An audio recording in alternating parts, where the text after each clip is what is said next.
ಎಲ್ಲರಿಗೂ ನಮಸ್ಕಾರ. ನಮಸ್ಕಾರ. ವಾರ ವಾರ ಬೇಂದ್ರೆ ವೆಬಿನಾರ ಸರಣಿ ಉಪನ್ಯಾಸ ಮಾಲಿಕೆಗೆ ಎಲ್ಲರನ್ನು ಅತ್ಯಂತ ಪ್ರೀತಿಯಿಂದ ಮತ್ತು ಅಭಿಮಾನದಿಂದ ಸ್ವಾಗತಿಸುತ್ತೇನೆ. ದ.ರಾ. ಬೇಂದ್ರೆ ರಾಷ್ಟ್ರೀಯ ಸ್ಮಾರಕ ಟ್ರಸ್ಟ್ ಆಯೋಜಿಸಿರುವ ವಾರ ವಾರ ಬೇಂದ್ರೆ ವೆಬಿನಾರ ವಿಚಾರ ಸರಣಿಯಲ್ಲಿ ಇಂದು ಎಚ್.ಎಸ್. ರಾಘವೇಂದ್ರ ರಾವ್ ಅವರು ಮುಖ್ಯ ಅತಿಥಿಗಳಾಗಿ ಪಾಲ್ಗೊಂಡಿದ್ದಾರೆ. 26ನೇ ಉಪನ್ಯಾಸ.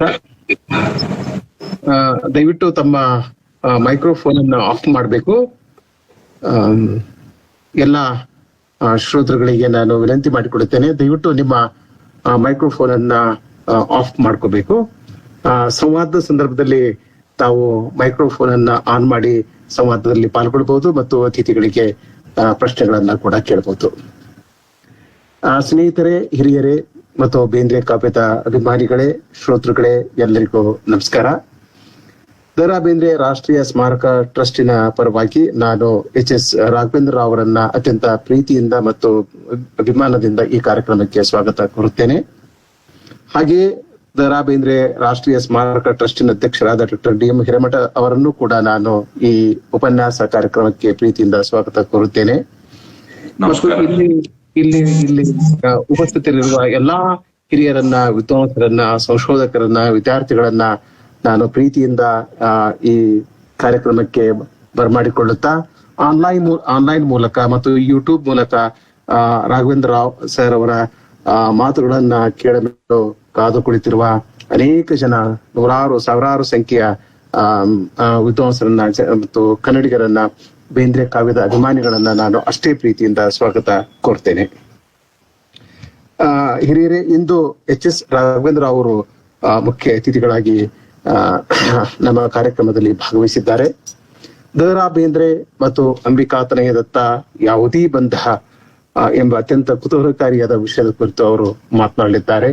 Bendre as a man and as a poet ಎಂಬ ವಿಷಯದ ಕುರಿತು ಅವರು ತಮ್ಮ ಮಾತುಗಳನ್ನು ಇಂದು ಆಡಲಿದ್ದಾರೆ. ಎಚ್.ಎಸ್. ರಾಘವೇಂದ್ರ ರಾವ್ ಅವರು ಕನ್ನಡದ ಪ್ರಮುಖ ವಿಮರ್ಶಕರು, ಚಿಂತಕರು, ಅನುವಾದಕರು, ಪ್ರಾಧ್ಯಾಪಕರು ಮತ್ತು ವಿದ್ವಾಂಸರು.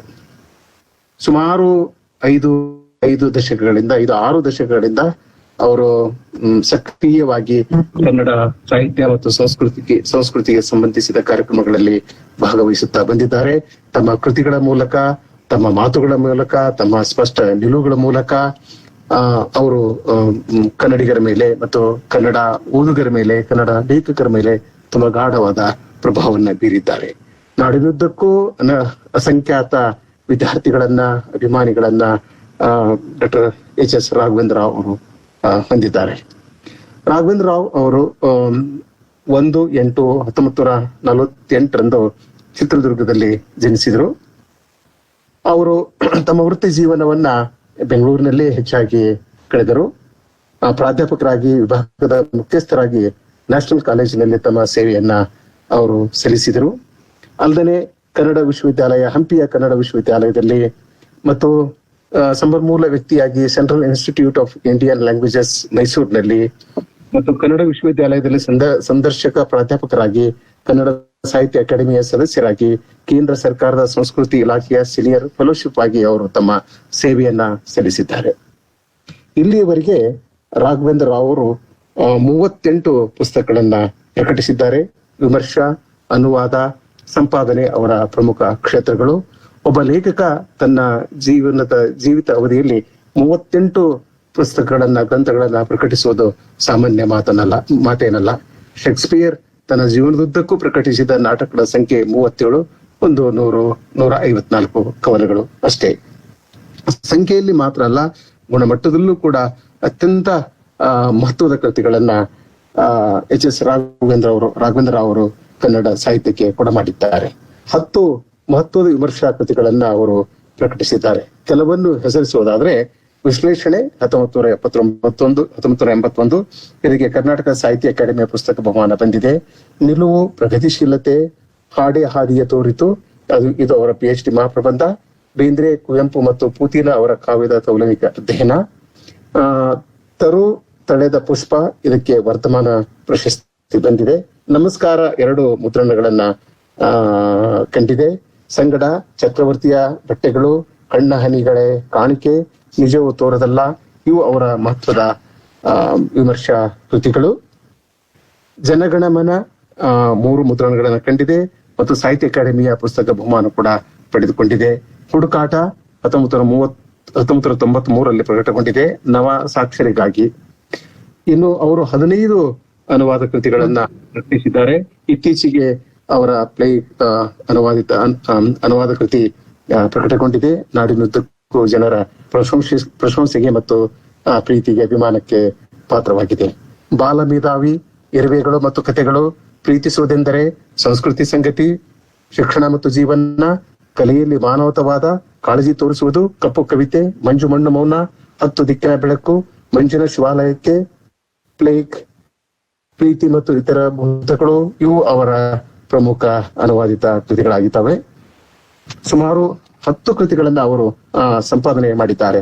ಶತಮಾನದ ಕನ್ನಡ ಸಾಹಿತ್ಯ ವಿಮರ್ಶ, ಭೃಂಗ ಮಾರ್ಗ, ಅವಗಾಹ, ಪ್ರಾಚೀನ ಕಾವ್ಯ ಮಾರ್ಗ, ಇಂದಿನ ಕವಿತೆ, ಕಲಾಲೋಕ ಒಳಗೊಂಡಂತೆ 10 ಕೃತಿಗಳನ್ನ, ಅನುವಾದಿತ ಕೃತಿಗಳನ್ನ ಎಚ್ ರಾಘವೇಂದ್ರ ಅವರು ಪ್ರಕಟಿಸಿದ್ದಾರೆ. ಹರಿಕೀರ್ತನ ಪತ್ರಿಕೆಯ ಸಂಪಾದಕರಾಗಿ ತುಂಬಾ ಮಹತ್ವದ ಕೆಲಸವನ್ನ ಮಾಡಿದ್ದಾರೆ. ಕನ್ನಡ ವಿಶ್ವವಿದ್ಯಾಲಯವು ಪ್ರಕಟಿಸಿದ ಕನ್ನಡ ಅಧ್ಯಯನ ಪತ್ರಿಕೆಯ ಮೊದಲ ಸಂಪಾದಕರಾಗಿ ಸೇವೆಯನ್ನು ಸಲ್ಲಿಸಿದ್ದಾರೆ. ಅಂಕಣ ಸಾಹಿತ್ಯ ಪತ್ರಿಕೆಯ ಸ್ಥಾಪಕರಲ್ಲಿ ಒಬ್ಬರಾಗಿ 10 ವರ್ಷಗಳ ಕಾಲ ಈ ಸಾಹಿತ್ಯ ಪತ್ರಿಕೆಯನ್ನ ಮುನ್ನಡೆಸಿಕೊಂಡು ಬಂದಿದ್ದಾರೆ. ದಿ ಹಿಂದೂ ಪತ್ರಿಕೆಯಲ್ಲಿ ಪುಸ್ತಕ ವಿಮರ್ಶೆಯನ್ನ ಕೂಡ ಮಾಡಿದ್ದಾರೆ. ಎಚ್ ರಾಘವೇಂದ್ರ ರಾವ್ ಅವರ ಸಾಹಿತ್ಯಿಕ, ಸಾಂಸ್ಕೃತಿಕ, ಭಾಷಿಕ ಸಾಧನೆಯನ್ನ ಗುರುತಿಸಿ ಕನ್ನಡದ ಅನೇಕ ಸಂಘ ಸಂಸ್ಥೆಗಳು ಅವರಿಗೆ ಪ್ರತಿಷ್ಠಿತ ಬಹುಮಾನವನ್ನ ನೀಡಿ ಗೌರವಿಸಿವೆ. ರಾಜ್ಯೋತ್ಸವ ಪ್ರಶಸ್ತಿಯನ್ನ 2012ರಲ್ಲಿ ಎಚ್ ರಾಘವೇಂದ್ರ ಅವರು ಪಡೆದುಕೊಂಡಿದ್ದಾರೆ. ಅಂಬಿಕಾ ತನಯದತ್ತ ರಾಷ್ಟ್ರೀಯ ಪ್ರಶಸ್ತಿ, ಕರ್ನಾಟಕ ಸಾಹಿತ್ಯ ಅಕಾಡೆಮಿಯ ಗೌರವ ಪ್ರಶಸ್ತಿ, ಡಾಕ್ಟರ್ GS ಶಿವರುದ್ರಪ್ಪ ಪ್ರಶಸ್ತಿ, MV ಇನಾಮದಾರ್ ಪ್ರಶಸ್ತಿ, ಕರ್ನಾಟಕ ಸಾಹಿತ್ಯ ಅಕಾಡೆಮಿ ಪುಸ್ತಕ ಬಹುಮಾನ 2 ಬಾರಿ, ವರ್ಧಮಾನ ಪ್ರಶಸ್ತಿ 2 ಬಾರಿ, ಎಲ್ ಬಸವರಾಜ ಪ್ರಶಸ್ತಿ, ಬರಗೂರು ಪ್ರಶಸ್ತಿ, ಕುವೆಂಪು ಭಾಷಾ ಭಾರತಿ ಪ್ರಶಸ್ತಿ, ಶಾ ಬಾಲುರಾವ್ ಅನುವಾದ ಪ್ರಶಸ್ತಿ, ಮಾಸ್ತಿ ಪ್ರಶಸ್ತಿ, ಪ್ರೊಫೆಸರ್ LS ರಾಘವೇಂದ್ರ ರಾವ್ ಪ್ರಶಸ್ತಿ, ಸಮಗ್ರ ಸಾಹಿತ್ಯ ವಿಮರ್ಶೆಗಾಗಿ ಶಿವಮೊಗ್ಗ ಕರ್ನಾಟಕ ಸಂಘದ ತೀನಂ ಶ್ರೀ ಪ್ರಶಸ್ತಿ, ವರ್ಷ ಪ್ರಶಸ್ತಿ. ಹೀಗಾಗಿ ಈ ಪ್ರಶಸ್ತಿ ಪಟ್ಟಿಯನ್ನ ಓದ್ತಾ ಹೋದ್ರೆ ನಮಗೆ ಒಂದು ಮಾತು ಸ್ಪಷ್ಟವಾಗ್ತದೆ. ಕರ್ನಾಟಕದಲ್ಲಿರುವ ಎಲ್ಲಾ ಸಂಘ ಸಂಘಟನೆಗಳು ಮತ್ತು ಸಾಹಿತ್ಯ ಪರಿಷತ್ತು ಮತ್ತು ಸರ್ಕಾರದ ಬೇರೆ ಬೇರೆ ಬೇರೆ ಅಕಾಡೆಮಿಗಳು ಪ್ರತಿಷ್ಠಿತ ಪ್ರಶಸ್ತಿಯನ್ನ ಎಚ್ ರಾಘವೇಂದ್ರ ಅವರಿಗೆ ನೀಡಿ ತಮ್ಮ ಘನತೆಯನ್ನ ಹೆಚ್ಚಿಸಿಕೊಂಡಿವೆ. ಇಂತಹ ಮಹತ್ವದ ಚಿಂತಕರು, ಲೇಖಕರು, ಅನುವಾದಕರು, ವಿಮರ್ಶಕರು ಇಂದು ನಮ್ಮ ಕಾರ್ಯಕ್ರಮದಲ್ಲಿ ಭಾಗವಹಿಸಿದ್ದಾರೆ. ಅವರು ಬೇಂದ್ರೆ ಅವರ ಬಹುದೊಡ್ಡ ಅಭಿಮಾನಿ, ಓದುಗ ಮತ್ತು ಬೇಂದ್ರೆ ಅವರ ಕಾವ್ಯದ ಬಗೆಗೆ ಅಪಾರ ಪ್ರೀತಿಯನ್ನ ಮತ್ತು ಅಭಿಮಾನವನ್ನ ಇಟ್ಟುಕೊಂಡವರು. ನಾವೆಲ್ಲರೂ ಅವರ ಮಾತುಗಳನ್ನ ಕೇಳಬೇಕು ಅಂತ ಕುತೂಹಲದಿಂದ ಕಾದಿದ್ದೇವೆ ಮತ್ತು ಅವರೊಂದಿಗೆ ಸಂವಾದ ಮತ್ತು ಚರ್ಚೆಯನ್ನು ನಡೆಸಲು ಕೂಡ ನಾವೆಲ್ಲ ಉತ್ಸುಕರಾಗಿದ್ದೇವೆ. ಇಷ್ಟು ಪರಿಚಯಾತ್ಮಕ ಮಾತುಗಳನ್ನು ಹೇಳಿ ಮತ್ತೊಮ್ಮೆ ಎಚ್ ರಾಘವೇಂದ್ರ ಅವರನ್ನ ಅತ್ಯಂತ ಪ್ರೀತಿಯಿಂದ ಮತ್ತು ಭಕ್ತಿಯಿಂದ ಈ ಕಾರ್ಯಕ್ರಮಕ್ಕೆ ಬರಮಾಡಿಕೊಂಡು ದ.ರಾ. ಬೇಂದ್ರೆ ಮತ್ತು ಅಂಬಿಕಾ ತನಯದತ್ತ ಯಾವುದೀ ಬಂಧ ಎಂಬ ವಿಷಯದ ಕುರಿತು ಮಾತನಾಡಲು ಅವರನ್ನ ಕೇಳಿಕೊಡ್ತೇನೆ. ರಾಘವೇಂದ್ರ ರಾವ್ ಸರ್. ಈ ನಭೋವಾಣಿಗೆ ನಿಮಗೆಲ್ಲರಿಗೂ ಸ್ವಾಗತ. ದ.ರಾ. ಬೇಂದ್ರೆ ರಾಷ್ಟ್ರೀಯ ಸ್ಮಾರಕ ಟ್ರಸ್ಟ್ನ ಅಧ್ಯಕ್ಷರಾದ ಶ್ರೀ D.M. ಹಿರೇಮಠ ಅವರೇ, ನಮಸ್ಕಾರ. ಉಪನ್ಯಾಸ ಸರಣಿಯ ಸಂಚಾಲಕರಾದ ಡಾಕ್ಟರ್ ಬಸವರಾಜ ದೋಣೂರವರೇ, ಈ ಮಾತನ್ನ ಕೇಳುತ್ತಿರುವ ಬೇಂದ್ರೆ ಕಾವ್ಯಪ್ರಿಯರೇ, ನಾಳೆಗೆ ದತ್ತಾತ್ರೇಯ ರಾಮಚಂದ್ರ ಬೇಂದ್ರೆಯವರಿಗೆ 125 ವರ್ಷಗಳು ತುಂಬುತ್ತೆ. ಆದರೆ ಅಂಬಿಕಾ ತನಯ ದತ್ತರಿಗೆ ವಯಸ್ಸಾಗೋದೇ ಇಲ್ಲ, ವಯಸ್ಸಾಗಿಲ್ಲ, ಆಗೋದಿಲ್ಲ. ಅವರ ಕವಿತೆಗೆ ದೇಶ ಕಾಲ ಸಂದರ್ಭಗಳ ಹಂಗು ಇರುತ್ತೆ, ಆದರೆ ಆ ಕಾವ್ಯ ಆ ಹಂಗನ್ನ ಮೀರಿ ಎಲ್ಲ ಕಾಲಕ್ಕೂ ಉಳಿಯುತ್ತೆ. ಅರವಿಂದರ ಮಾತುಗಳಲ್ಲಿ ಹೇಳುವುದಾದ್ರೆ ಅದು ವರ್ತಮಾನದ ಕಾವ್ಯವೂ ಹೌದು ಮತ್ತು ಅದು ಭವಿತವ್ಯದ ಕಾವ್ಯವೂ ಕೂಡ ಹೌದು. ನಾನು ನನ್ನ ಮಾತುಗಳನ್ನ ಬೇಂದ್ರೆಯವರ ಪ್ರಾರ್ಥನೆಯ ಕೆಲವು ಸಾಲುಗಳೊಂದಿಗೆ ಮೊದಲು ಮಾಡೋಕೆ ಇಷ್ಟಪಡ್ತೀನಿ. ಇದು ಅವರು ಮಾಡುವ ಪ್ರಾರ್ಥನೆ ಮಾತ್ರವಲ್ಲ, ಪ್ರತಿಯೊಂದು ಜೀವವೂ ಮಾಡುವ ಪ್ರಾರ್ಥನೆ ಅಂತ ನಾನು ಅನ್ಕೊಂಡಿದ್ದೇನೆ. ಈ ಮಣ್ಣಿನ ಒಡಲಲ್ಲಿ, ಈ ಗಾಳಿಯ ಎಳೆಯಲ್ಲಿ, ಈ ಮಣ್ಣಿನ ಒಡಲಲ್ಲಿ, ಈ ಗಾಳಿಯ ಎಳೆಯಲ್ಲಿ, ಈ ಮಿಂಚಿನ ಸುಳಿಯಲ್ಲಿ ನಿನ್ನ ಮಗುವೊಂದು ತನ್ನ ಜೀವವನ್ನೇ ಕಣ್ಣಾಗಿ ಮಾಡಿ ನಿನ್ನನ್ನೇ ನೋಡುತ್ತಿದೆ, ನಿನ್ನನ್ನೇ ಬೇಡುತ್ತಿದೆ. ಈ ವಿಕಲ ಪ್ರಾಣಿಯನ್ನು ಸಕಲ ಜೀವನಕ್ಕಾಗಿ ಸಿದ್ಧ ಮಾಡು ಎಂದು ಈ ಮಣ್ಣಿನ ಒಡಲಲ್ಲಿ, ಈ ಗಾಳಿಯ ಎಳೆಯಲ್ಲಿ. ನಾನು ಇವತ್ತು ಬೇಂದ್ರೆಯವರ ಕಾವ್ಯದ ಮೂಲಕ ನಮ್ಮ ಕಾಲದ ಸಾಹಿತ್ಯ ಸನ್ನಿವೇಶವನ್ನ ಕೂಡ ಕಾಡ್ತಾ ಇರುವ, ಸಾಹಿತ್ಯವನ್ನ ಬರೆಯುವವರು ಮತ್ತು ಅದನ್ನು ಓದುವವರು ಕೇಳಿಕೊಳ್ಳಬೇಕಾಗಿ ಬಂದಿರುವ ಕೆಲವು ಪ್ರಶ್ನೆಗಳ ಮತ್ತು ಅದಕ್ಕೆ ಬೇಕಾದ ಉತ್ತರಗಳ ಹುಡುಕಾಟಕ್ಕೆ ಮೀಸಲು ಮಾಡೋದಕ್ಕೆ ಇಷ್ಟಪಡ್ತಾ ಇದ್ದೀನಿ. ಹಾಗೆ ನೋಡಿದ್ರೆ ಈ ಕೆಲಸಕ್ಕೆ ಪ್ರಾರಂಭ ಇದೆಯೇ ಹೊರತು ಮುಕ್ತಾಯ ಅನ್ನೋದು ಇಲ್ಲ. ನಡೀತಾನೆ ಇರಬೇಕಾದ ಪ್ರತಿಯೊಬ್ಬ ಲೇಖಕನ, ಪ್ರತಿಯೊಬ್ಬ ಓದುಗನ ಮನಸ್ಸಲ್ಲಿ ನಡೀಬೇಕಾದ ಒಂದು ಸಂಚಾರ ಇದು.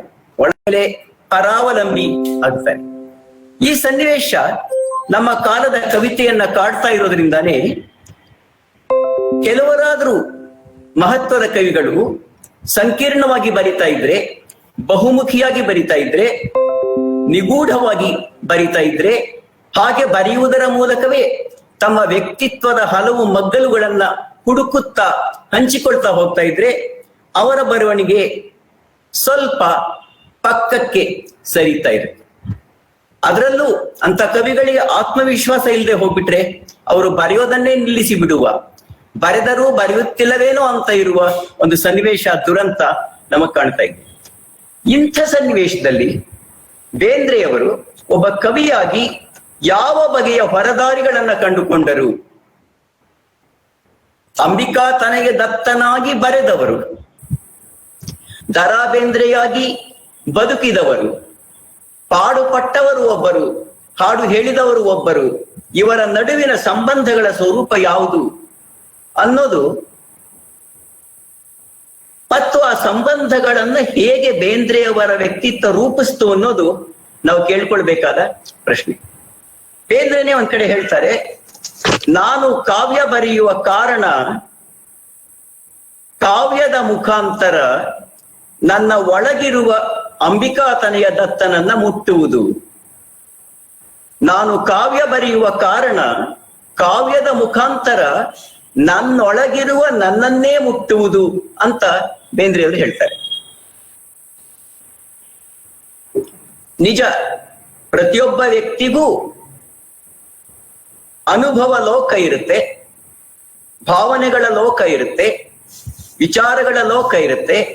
ಅದ್ರ ಜೊತೆಗೆ ನಂಬಿಕೆಗಳ ಲೋಕವನ್ನು, ಕಲೆಯ ಮಾಧ್ಯಮ ಇದೆಯಲ್ಲ ಅದರ ಜೊತೆಯಲ್ಲಿ ನಡೆಸುವಂತಹ ಅನುಸಂಧಾನ, ಅದರ ಜೊತೆಯಲ್ಲಿ ಅವನು ಮಾಡುವಂತಹ ಕೊಡುವ ಪಡೆಯುವ ಒಂದು ಕ್ರಿಯೆ ಇದೆಯಲ್ಲ, ಆ ಕ್ರಿಯೆಯ ಪರಿಣಾಮವಾಗಿ ಬೇರೆ ಯಾವುದೋ ಒಂದು ಹೊಸದು ಹುಟ್ಟಿ ಬರುತ್ತೆ ಅನ್ನೋದು ಬೇಂದ್ರೆಯವರಿಗೆ ವೇದ್ಯವಾಗಿದೆ. ಈ ಹೊಸದು ಅವನು ತನ್ನ ಲೋಕವನ್ನ ಒಳಗೊಳ್ಳುತ್ತಲೇ, ಮೇಲೆ ಹೇಳಿದ ಎಲ್ಲ ಬಗೆಯ ಲೋಕಗಳನ್ನು ಒಳಗೊಳ್ಳುತ್ತಲೇ ಅದನ್ನ ಮೀರುವ ಬಗೆಗಳು ಯಾವುದು ಅನ್ನೋ ಪ್ರಶ್ನೆಯನ್ನ ಕೇಳ್ಕೊಳ್ತಾ ಹೋಗ್ತಾನೆ. ಅದನ್ನ ಮೀರಿದಾಗ ಏನಾಗುತ್ತೆ, ಏನು ಸಿಗಬಹುದು ಅಂತ ಹುಡುಕುತ್ತಾ ಹೋಗ್ತಾನೆ. ಬೇಂದ್ರೆಯವರು ಈ ದಾರಿಯನ್ನು ಹೇಗೆ ಕಂಡುಕೊಂಡ್ರು? ಕನ್ನಡದ ಇತರ ಮುಖ್ಯ ಕವಿಗಳು ಇತರ ಪರದಾರಿಗಳನ್ನ ಹುಡುಕಿದ್ರು, ಪಡ್ಕೊಂಡ್ರು. ಆದ್ರೆ ಇವತ್ತು ನಾನು ಬೇಂದ್ರೆಯವರಿಗೆ ಮಾತ್ರ ನನ್ನನ್ನು ನಾನು ಸೀಮಿತಗೊಳಿಸ್ತಾ ಇದ್ದೇನೆ. ಬೇಂದ್ರೆಯವರು 100% ಕವಿತೆಯನ್ನ ಹುಟ್ಟಿಸುವ ತನ್ನೊಳಗಿನ ಲೋಕಕ್ಕೆ ಶರಣಾಗತರಾಗಿ ಬರೆದವರು. ಅಂದ್ರೆ ನಾನು ಬರೆಯುತ್ತಿದ್ದೇನೆ ಅಂತ ಅಲ್ಲ, ನನ್ನೊಳಗಿನದು ಏನೋ ಒಂದು ನನ್ನಿಂದ ಬರೆಸುತ್ತಿದೆ ಅಂತ. ಹಾಗೆ ನೋಡಕ್ ಹೋದ್ರೆ ಅವರು ಸಂಘಜೀವಿಯಂತೆ ಕಾಣುತ್ತಿದ್ದರು, ಮಾತು ಮರುಳರ ಹಾಗೆ ಕಾಣುತ್ತಿದ್ದರು, ಎಲ್ಲರೊಡನೆ ಮತ್ತೆ ಮತ್ತೆ ಮತ್ತೆ ಮತ್ತೆ ಮಾತಾಡ್ತಾನೆ ಇದ್ರು. ಆದ್ರೆ ಈ ಮಾತಿನ ನಡುವೆಯೂ ಅವರ ಏಕಾಂತವನ್ನ ಬಲ್ಲವರು ಅಂತ ಕಾಣುತ್ತೆ, ಏಕಾಂತವನ್ನ ಹುಡುಕಿಕೊಂಡು ಹೋದವರು ಅಂತ ಕಾಣುತ್ತೆ. ಈ ಏಕಾಂತ, ಈ ಒಂಟಿತನ ಅನುಭವಿಸುವ ನಾನು ಮತ್ತು ನೋಡುವ ನಾನು. ಉಪನಿಷತ್ತಲ್ಲಿ ದ್ವಾಸುಪರ್ಣ ಎನ್ನುವ ಪರಿಕಲ್ಪನೆ ಬರುತ್ತಲ್ಲ, ಮರದ ಕೊಂಬೆಯ ಮೇಲೆ 2 ಹಕ್ಕಿಗಳು ಕೂತಿವೆ. ಹಣ್ಣನ್ನ ತಿನ್ನುವ ಹಕ್ಕಿ ಒಂದು, ಹಣ್ಣು ತಿನ್ನುವ ಹಕ್ಕಿಯನ್ನ ನೋಡುವ ಹಕ್ಕಿ ಮತ್ತೊಂದು. ಅನುಭವವನ್ನ ಪಡಿತಾ ಇರೋನು, ಅನುಭವವನ್ನ ನೋಡಿ ಅದರ ಬಗ್ಗೆ ಆಲೋಚನೆ ಮಾಡ್ತಾ ಇರ್ತಕ್ಕಂಥವ್ರು. ಇವರಿಬ್ರು ಕೂಡ ಬೇರೆ ಬೇರೆ ಅಲ್ಲ, ಇವರಿಬ್ರು ಕೂಡ ಒಂದೇ ವ್ಯಕ್ತಿತ್ವದ 2 ಬಗೆಗಳು ಅಂತ ಬೇಂದ್ರೆ ಬಲ್ಲವರಾಗಿದ್ದರು. ಎಷ್ಟೇ ಮಾತಾಡ್ತಾ ಇದ್ರು ಕೂಡ ಈ ತನ್ನೊಳಗಿನ ಈ ಏಕಾಂತದಲ್ಲಿ ಹಾಡನ್ನ ಹುಡುಕುವ, ಹಾಡನ್ನ ಕಂಡುಕೊಳ್ಳುವ ಕೆಲಸವನ್ನ ಅವರು ಮಾಡ್ತಾ ಇದ್ರು. ಹಾಗೇನೆ ಅದುವರೆಗಿನ ಕನ್ನಡ ಕಾವ್ಯ ಪರಂಪರೆಗಿಂತ ಭಿನ್ನವಾಗಿ ಬೇಂದ್ರೆಯವರದು ಮತ್ತೆ ಅವ್ರು ಹೇಳೋ ಹಾಗೆ ಅದು ಕಥನದ ಹಾದಿ ಅಲ್ಲ, ಕತೆ ಹೇಳುವ ಹಾದಿ ಅಲ್ಲ, ಅದು ಭಾವದ ಹಾದಿ.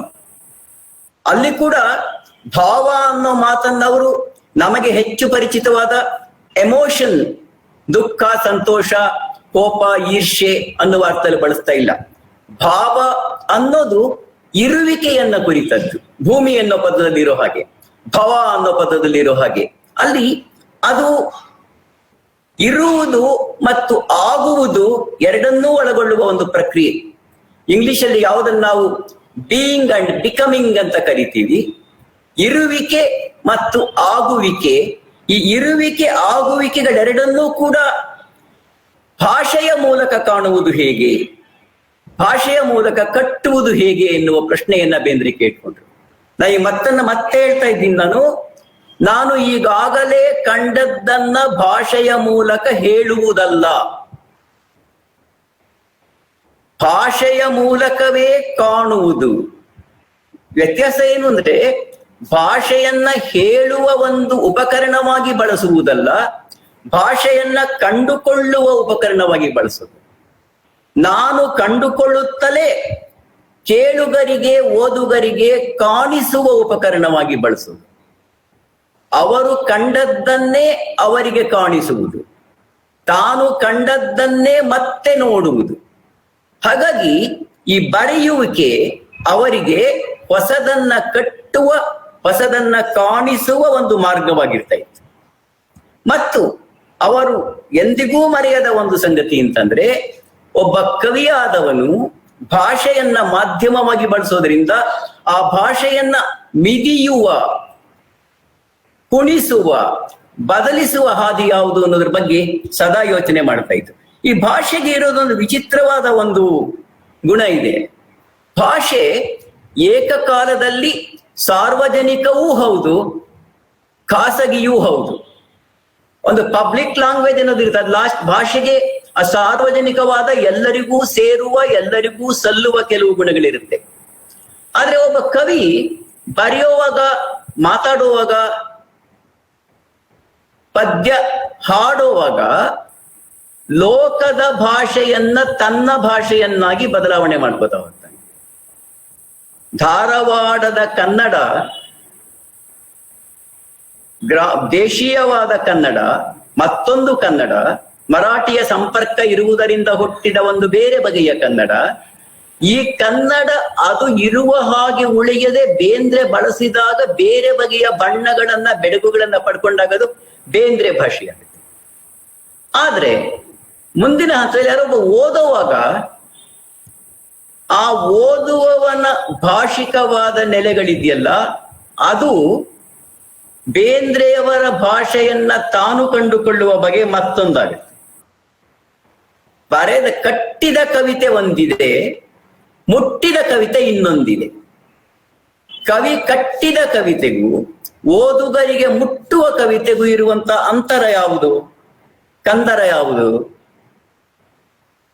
ಈ ಕಟ್ಟಿದ್ದನ್ನ ಕಾಣಿಸಬೇಕೆಂದು ವಿಮರ್ಶಕರು, ಅಧ್ಯಾಪಕರು, ವ್ಯಾಖ್ಯಾನಕಾರರು ಮಾಡುವ ಎಲ್ಲ ಪ್ರಯತ್ನಗಳು ಕೂಡ ಸೀಮಿತವಾದವೇ. ಯಾಕೆಂದ್ರೆ ಕೇಳುವವನು ತನ್ನ ಲೋಕದ, ತನ್ನ ಇಂದ್ರಿಯ ಲೋಕದ, ತನ್ನ ಭಾಷಿಕ ಲೋಕದ ಹಿನ್ನೆಲೆಯಲ್ಲಿ ಎಲ್ಲವನ್ನೂ ಪಡ್ಕೊಳ್ಳೋದ್ರಿಂದ ಅವನಿಗೆ ಬೇಂದ್ರೆ ಕಟ್ಟಿದ್ದು ಮತ್ತು ತಾನು ಕಂಡಿದ್ದು ಇವುಗಳ ನಡುವೆ ಒಂದು ಪುಟ್ಟ ಅಂತರ ಹುಟ್ಕೊಳ್ಳುತ್ತೆ. ಇದು ಬೇಂದ್ರೆಯವರ ಕವನವನ್ನ ಕೆಡಿಸುವುದಿಲ್ಲ. ಬೇಂದ್ರೆಯವರ ಕವನಕ್ಕೆ ಬಹುರೂಪಗಳನ್ನ ಕೊಡುತ್ತೆ. ಯಾವತ್ತಿದ್ರೂ ಕೂಡ ಕವಿತೆ ಅನ್ನುವುದು ಬಹುರೂಪಿ, ಅನೇಕ ರೂಪಿ. ಅದು ಓದುಗನ ಎದೆಯಲ್ಲಿ ನಿತ್ಯವೂ ಸಂಭವಿಪ ಪೂರ್ಣಾವತಾರಿಯ ಅಂಶಾವತಾರಗಳು ಒಬ್ಬೊಬ್ಬ ಓದುಗನಲ್ಲೂ ಆಗತ್ತೆ. ಎಲ್ಲ ಓದುಗರಿಗೆ ಒಟ್ಟು ಸೇರಿ ಆಗ್ತಕ್ಕಂಥ ಪೂರ್ಣಾವತಾರ ಯಾವುದು? ಇದ್ರ ಬಗ್ಗೆ ಬೇಂದ್ರೆಯವರಿಗೆ ಆಸಕ್ತಿ ಇತ್ತು, ಎಲ್ಲ ಕವಿಗೂ ಕೂಡ ಆಸಕ್ತಿ ಇರುತ್ತೆ. ಅಂದ್ರೆ ಓದುಗ ಮತ್ತೆ ಕವಿ ಇವರ ನಡುವಿನ ಈ ಪರಸ್ಪರ ಸಂವಾದದಿಂದ ಕವಿತೆ ಎನ್ನುವುದು ಪ್ರತಿಕ್ಷಣವೂ ಹುಟ್ಟುತ್ತಾ ಇರುತ್ತೆ. ಪ್ರತಿಕ್ಷಣವೂ ಅದು ಹೊಸ ಅವತಾರಗಳನ್ನ ಪಡಿತಾ ಇರುತ್ತೆ. ಇದು ನನಗೆ. ಆದ್ರೆ ಒಬ್ಬ ಕವಿ ಏನ್ ಮಾಡ್ತಾನೆ, ಓದುಗರನ್ನ ತನ್ನ ಕವಿತೆಯ ಲೋಕದ ಚೌಕಟ್ಟಿನೊಳಗಡೆ ತೆಗೆದುಕೊಳ್ಳುವುದಕ್ಕೆ ಪ್ರಯತ್ನ ಮಾಡ್ತಾ ಇರ್ತಾನೆ. ಬಾ ಬಾ ಬಾ ಅಂತ ಅವನ ಮೇಲೆ ಒತ್ತಾಯಗಳನ್ನ ತರ್ತಾ ಇರ್ತಾನೆ. ಇದಕ್ಕೆ ಬೇಂದ್ರೆಯವರು ಏನ್ ಮಾಡ್ತಾ ಹೋದ್ರು? ಕೊನೆಗೂ ಕೂಡ ಬೇಂದ್ರೆಯವರು ಲೋಕಾನುಭವವನ್ನ ಭಾಷಾನುಭವವಾಗಿ ಮಾರ್ಪಡಿಸುವ ಕೆಲಸವನ್ನ ಹೇಗ್ ಮಾಡಿದ್ರು? ನಾನು ಮತ್ತೆ ಹೇಳ್ತಾ ಇದ್ದೇನೆ, ಲೋಕಾನುಭವ ಇದೆಯಲ್ಲ, ಅದು ಭಾಷಾನುಭವವಾಗಿ ಬದಲಾವಣೆ ಆದಾಗ ಅದು ಲೋಕ ಲಕ್ಷಣಗಳನ್ನ ಕಳಕೊಂಡು ಮತ್ತಾವುದೋ ಓದುಗನಿಷ್ಠವಾದ ಲಕ್ಷಣಗಳನ್ನು ಕೂಡ ಪಡ್ಕೊಳ್ತಾ ಹೋಗುತ್ತೆ. ಅಷ್ಟೇ ಅಲ್ಲ, ಆ ಭಾಷೆಗೆ ಕವಿ ಕೊಟ್ಟಿರ್ತಕ್ಕಂಥ ಆಕೃತಿ ವಿಶೇಷಗಳು ಆ ಲೋಕಾನುಭವವನ್ನ ಒಂದು ನಿರ್ದಿಷ್ಟಗೊಳಿಸ್ತಾ ಹೋಗುತ್ತೆ, ಪರ್ಟಿಕ್ಯುಲರೈಸ್ ಮಾಡ್ತಾ ಹೋಗುತ್ತೆ. ಒಂದೇ ಸೂರ್ಯೋದಯವನ್ನ ಬೇಂದ್ರೆ ಬರೆದಂತೆ, ಕುವೆಂಪು ಬರೆದಂತೆ, ಪುತಿನ ಬರೆದಂತೆ, ಮತ್ತೊಬ್ಬರು ಬರೆದಂತೆ 10 ಕವಿಗಳು 10 ಸೂರ್ಯೋದಯಗಳನ್ನ ಕಾಣ್ತಾರಲ್ಲ. ಅನುಭವ ಅದೇ, ಆದರೆ ಭಾಷಿಕ ಸಾಕ್ಷಾತ್ಕಾರಗಳು ಬೇರೆ ಬಗೆ ಆಗುತ್ತಲ್ಲ. ಓದುಗನಲ್ಲಿ ಆಗುವಂತ ಸಾಕ್ಷಾತ್ಕಾರಗಳು ಅದಕ್ಕಿಂತ 100 ಪಟ್ಟು 1000 ಪಟ್ಟು ಇರುತ್ತಲ್ಲ. 20ನೇ ಶತಮಾನದಲ್ಲಿ ಅರ್ಥವಾದಂತಹ ಬಸವಣ್ಣ 16ನೇ ಶತಮಾನದಲ್ಲಿ ಅರ್ಥವಾದಂತಹ ಬಸವಣ್ಣನವರಿಗಿಂತ ಭಿನ್ನವಾಗ್ತಾನಲ್ಲ ಹೇಗೆ? ಅಕ್ಕ ಮಹಾದೇವಿ ನಮ್ಮೆಲ್ಲರ ಎದೆಗುಡಿಗಳನ್ನ ಪ್ರವೇಶ ಮಾಡುವಂತ ಬಗೆಯಲ್ಲಿ ಹುಟ್ಟುವ ಭಿನ್ನತೆಗಳಿಗೆ ನಾವು ಅವರ ವಚನ ಎಷ್ಟು ಕಾರಣ, ಅವರ ಬರವಣಿಗೆ ಎಷ್ಟು ಕಾರಣ, ನಮ್ಮ ಕಾಲ ಎಷ್ಟು ಕಾರಣ, ನಮ್ಮ ಲೋಕ ಎಷ್ಟು ಕಾರಣ, ನಮ್ಮ ಅಂತರಂಗದ ತಲ್ಲಣಗಳು ಎಷ್ಟು ಕಾರಣ ಅನ್ನುವ ಪ್ರಶ್ನೆಗಳು ಬಹಳ ಮುಖ್ಯವಾದ್ದು ಅಂತ ಕಾಣುತ್ತೆ. ಆದ್ರೆ ಬೇಂದ್ರೆಯವರು ಒಬ್ಬ ಯಾವುದೇ ಕವಿ ತನ್ನಿಂದ ಬಿಡುಗಡೆಯನ್ನ ಪಡೆಯುವುದು ಹೇಗೆ ಅನ್ನೋ ಪ್ರಶ್ನೆಯನ್ನು ಕೂಡ ಕೇಳ್ಕೊಳ್ತಾ ಹೋಗ್ತಾನೆ. ಒಬ್ಬ ಕವಿ ಕನ್ನಡದ ಕವಿ ಆಗಬೇಕಾದ್ರೆ ಖಾಸಗಿ ಅನುಭವಗಳನ್ನ ಪಟ್ಟಿ ಮಾಡಿ ಹೇಳ್ತಕ್ಕಂಥ ಒಬ್ಬ ಜುಜುಬಿ ಕವಿ ಆಗದೆ ಕನ್ನಡದ ಕವಿ ಆಗ್ಬೇಕಾದ್ರೆ ಅವನು ಅನ್ಯವನ್ನ ತನ್ನದಾಗಿ ಮಾಡಿಕೊಳ್ಳುವ ಬಗೆ ಹೇಗೆ? ಇದು ಒಂದು ನಾಟಕವನ್ನೋ ಕಾದಂಬರಿಯನ್ನೋ ಮಹಾಕಾವ್ಯವನ್ನೋ ಬರಿತಕ್ಕಂಥ ಲೇಖಕನಿಗೆ ಇದು ಅಷ್ಟು ದೊಡ್ಡ ಸವಾಲಾಗದೆ ಇರಬಹುದು. ಯಾಕೆಂದ್ರೆ ಅವನಿಗೆ ಒಂದು ಪಾತ್ರ ಪ್ರಪಂಚ ಇರುತ್ತೆ, ಘಟನೆಗಳ ಪ್ರಪಂಚ ಇರುತ್ತೆ, ಅನೇಕ ಪಾತ್ರಗಳನ್ನ ಸೃಷ್ಟಿಸಿ ಅವುಗಳಿಗೆ ಬೇರೆ ಬೇರೆ ವ್ಯಕ್ತಿಗಳನ್ನ ಕೊಟ್ಟು ಅವುಗಳ ಮೂಲಕ ಅವನು ಮಾತಾಡಿಸಬಹುದು. ಆದ್ರೆ ಭಾವಗೀತೆಗಳನ್ನೇ ಬರೆದ ಒಬ್ಬ ಕವಿ ಇದನ್ನು ಹೇಗೆ ಮಾಡ್ತಾರೆ? ಬೇಂದ್ರೆ ಇದನ್ನು ಹೇಗೆ ಸಾಧಿಸಿದರು? ಈ ಒಂದು ಪ್ರಕ್ರಿಯೆಯನ್ನು ನಾನು ಸ್ವಕೇಂದ್ರ ಮುಕ್ತಿ ಅಂತ ಕರೆಯೋದಕ್ಕೆ ಇಷ್ಟಪಡ್ತೀನಿ. ಸ್ವಕೇಂದ್ರ ಮುಕ್ತಿ ಅಂತ, ತನ್ನ ಕೇಂದ್ರದಿಂದ ತಾನು ಬಿಡುಗಡೆಯನ್ನ ಪಡೆಯೋದು ಹೇಗೆ, ತಾನು ಅನ್ಯನಾಗುವುದು ಹೇಗೆ, ಅನ್ಯನಾದರೂ ತಾನಾಗಿಯೇ ಉಳಿಯೋದು ಹೇಗೆ? ಈ ಅನ್ಯತನವನ್ನ ಕಂಡುಕೊಳ್ಳುವುದು ಮತ್ತು ತನ್ನತನವನ್ನ ಕಾಪಾಡಿಕೊಳ್ಳುವುದು, ಈ ಒಂದು ಸಂಕೀರ್ಣವಾದ ಪ್ರಕ್ರಿಯೆ ಇದೆಯಲ್ಲ, ಇದನ್ನ ಬೇಂದ್ರೆ ಹೇಗೆ ಸಾಧಿಸಿದ್ರು ಅನ್ನೋದು ನನಗೆ ಬಹಳ ಮುಖ್ಯ ಅಂತ ಕಾಣುತ್ತೆ. ಅನ್ಯರ ಅನುಭವಗಳನ್ನ, ಅನ್ಯರ ಲೋಕಗಳನ್ನ ಸೃಷ್ಟಿಸ್ತಾನೆ ಕವಿ. ಎಲ್ಲಿ ಪ್ರತ್ಯಕ್ಷನಾಗಿರ್ತಾನೆ ಅಂದ್ರೆ ತಾನು ರಚನೆಯಲ್ಲಿ ಪ್ರತ್ಯಕ್ಷನಾಗಿರ್ತಾನೆ. ಈ ರಚನೆ ಯಾವುದು ಅಂತಂದ್ರೆ ಅನ್ಯರ ಅನುಭವಗಳಿಗೆ ಭಾಷಿಕ ಆಕಾರಗಳನ್ನ ಕೊಡ್ತಕ್ಕಂಥದ್ದು. ಬೇಂದ್ರೆ ಕೇವಲ ತನ್ನ ಕವನಗಳನ್ನ ಬರೆಯ ಹೊರಟವರಲ್ಲ. ಅವರು ಸ್ಪಷ್ಟವಾಗಿ ಹೇಳ್ತಾರೆ, ಇವು ನನ್ನ ಕವನ, ನಿನ್ನ ಕವನ, ಅವನ ಕವನ ಎನ್ನುವುದು ಸಟೆ, ಇವು ಕನ್ನಡದ ಕವನಗಳು. ಕನ್ನಡವು ತನ್ನ ಕವನಗಳನ್ನ 100 ಕಂಠಗಳಲ್ಲಿ ಹೇಳ್ಕೊಳ್ತಾ ಇದೆ. ಅಂತ ಕಂಠಗಳಲ್ಲಿ ನಾನು ಒಬ್ಬ ಅನ್ನೋದು ನನ್ನ ಪುಣ್ಯ ಅಂತ ಹೇಳ್ತಾರೆ. ಅವರು ಒಬ್ರು ಅಂತ ಅನ್ನೋದು ನಮ್ಮ ಪುಣ್ಯ ಕೂಡ ಅಂತ ನಾನು ಅನ್ಕೊಂಡಿದ್ದೇನೆ. ಆ ಮಾತಿರ್ಲಿ. ಆದ್ರಿಂದಾನೇ ಬೇಂದ್ರೆಯವರು ಭಾವಗೀತೆಗಳನ್ನ ಬರೆಯುತ್ತಲೇ ಬೀದಿ ನಾಯಿ ರಾಧೆ ಇರಬಹುದು, ಪುಟ್ಟ ವಿಧವೆ ಇರಬಹುದು, ಹುಬ್ಬಳ್ಳಿಯವನ ಪ್ರೇಯಸಿ ಇರಬಹುದು, ಬುದ್ಧ ಇರಬಹುದು, ಬಸವಣ್ಣನವರಿರಬಹುದು, ಅವರೆಲ್ಲರ ಲೋಕವನ್ನ ಕೂಡ ಬೇಂದ್ರೆ ಪ್ರವೇಶಿಸ್ತಾರೆ. ಹೀಗೆ ಪ್ರವೇಶಿಸುವಾಗ ನನಗೆ ತೋರುವ ಹಾಗೆ ಸ್ವಂತದ ನಿರಸನವೂ ಆಗುತ್ತೆ, ಸ್ವಂತದ ಅಭಿವ್ಯಕ್ತಿಯೂ ಆಗುತ್ತೆ ಅಂತ ಕಾಣುತ್ತೆ. ಸ್ವಂತದ ನಿರಸನ ಯಾಕೆ ಅಂದ್ರೆ ಅಲ್ಲಿ ಬೇಂದ್ರೆ ತನ್ನ ಬಗ್ಗೆ ಹೇಳ್ತಾ ಇರಲ್ಲ. ಸ್ವಂತದ ಅಭಿವ್ಯಕ್ತಿ ಯಾಕೆ ಅಂದ್ರೆ ಅವರು ಹುಬ್ಬಳ್ಳಿಯವನ ಬಗ್ಗೆ ಹೇಳಿ, ಹುಬ್ಬಳ್ಳಿಯವನ ಪ್ರೇಯಸಿಯ ಬಗ್ಗೆ ಹೇಳಲಿ, ಪುಟ್ಟವಿದೇವ ಬಗ್ಗೆ ಹೇಳಲಿ, ಅದೆಲ್ಲವೂ ಕೂಡ ಇದು ಬೇಂದ್ರೆ ಕಂಡ ಬಗೆಯಾಗಿರುತ್ತೆ, ಬೇಂದ್ರೆ ಕಟ್ಟಿದ ಬಗೆಯಾಗಿರುತ್ತೆ. ಹೀಗಾಗಿ ಕವಿ ಅವರೇ ಬೇರೆ ಸಾವಿರದ ಮನೆಗಳಲ್ಲಿ ನನಗೆ ಮನೆಯ ಮಾಡಿದೆ ಅಂತ ಹೇಳ್ತಾರೆ ಅವರು. ಸಾವು ಇರದ ಮನೆಗಳಲ್ಲಿ ನನಗೆ ಮನೆಯ ಮಾಡಿದೆ, ಸಾವಿರದ ಮನೆಗಳಲ್ಲಿ ನನಗೆ ಮನೆಯ ಮಾಡಿದೆ. ತಾನು ಹುಟ್ಟಿಸಿದ 1000 ವ್ಯಕ್ತಿತ್ವಗಳಲ್ಲಿ ಅವರು ತನ್ನ ಮನೆಯನ್ನ ಕಂಡುಕೊಳ್ತಾರೆ. ಇದು ಕವಿಗೆ ಆಗುವಂತಹ, ಭಾಷೆಯ ಮೂಲಕವೂ ಆಗುವಂತಹ ಮರುಹುಟ್ಟು ಅಂತ ಅಂದ್ಕೊಳ್ತೇನೆ. ಆದ್ರೆ ಕವಿ ಹೀಗೆ ಲೋಕವನ್ನ ಕನ್ನಡಿಸಲು ಹೋದಾಗ ಏನಾಗುತ್ತೆ? ಈ ಕನ್ನಡಿಸುವ ಪದವನ್ನೇ ಬೇಂದ್ರೆಯವರು ಎಷ್ಟು ಅರ್ಥಪೂರ್ಣವಾಗಿ ಬಳಸ್ತಾರೆ ಅಂದ್ರೆ ಅದು ಕನ್ನಡವಾಗಿಸುವುದೂ ಹೌದು, ಲೋಕಕ್ಕೆ ಕನ್ನಡಿ ಹಿಡಿಯುವುದು ಕೂಡ ಹೌದು. ಕನ್ನಡಿಸು, ಕನ್ನಡಿ, ಕನ್ನಡ ಎರಡೂ ಪದಗಳನ್ನು ಅವರು ಒಂದೇ ಮಾತಿನಲ್ಲಿ ಬಳಸ್ಕೊಳ್ತಾ ಇರ್ತಾರೆ. ಹೀಗೆ ಕನ್ನಡಿಸಲು ಹೋದಾಗ ಕವಿ ಕಟ್ಟಿಕೊಳ್ಳುವ ಕನ್ನಡಿ ಅದು ಒಂದು ಇಂದ್ರಜಾಲದ ಕನ್ನಡಿಯಾಗಿರುತ್ತೆ, ಅದು ಮಾಯದ ಕನ್ನಡಿಯಾಗಿರುತ್ತೆ. ಆ ಮಾಯ ಅನ್ನೋದು ಭಾಷೆಗೆ ಬರುತ್ತೆ ಅಂತ ಕಾಣುತ್ತೆ. ಇದು ತನ್ನನ್ನ ಕಳೆದುಕೊಂಡು ತನ್ನನ್ನ ಕಂಡುಕೊಳ್ಳುವ ಒಂದು ಪ್ರಕ್ರಿಯೆ ಲೋಕವನ್ನ ಅಂತ ನಾನು ಅನ್ಕೊಂಡಿದ್ದೇನೆ. ಇದನ್ನ ನನಗೆ ಬಹಳ ಪರಿಣಾಮಕಾರಿಯಾಗಿ ಬೇಂದ್ರೆ ಅವರು ಹೇಳಿರೋದು ಅವರ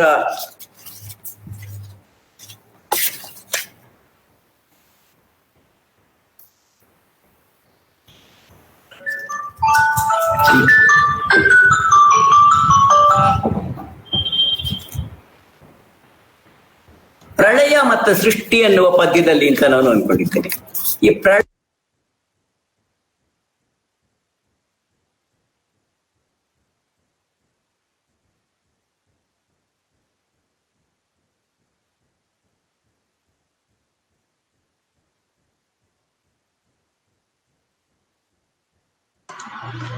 ಸರ್ ನಿಮ್ದು ಮ್ಯೂಟ್ ಆಗಿದೆ. HSR ಸರ್ ನಿಮ್ದು ಮ್ಯೂಟ್ ಆಗಿದೆ, ಅನ್ಮ್ಯೂಟ್ ಮಾಡ್ಕೊಳ್ಳಿ.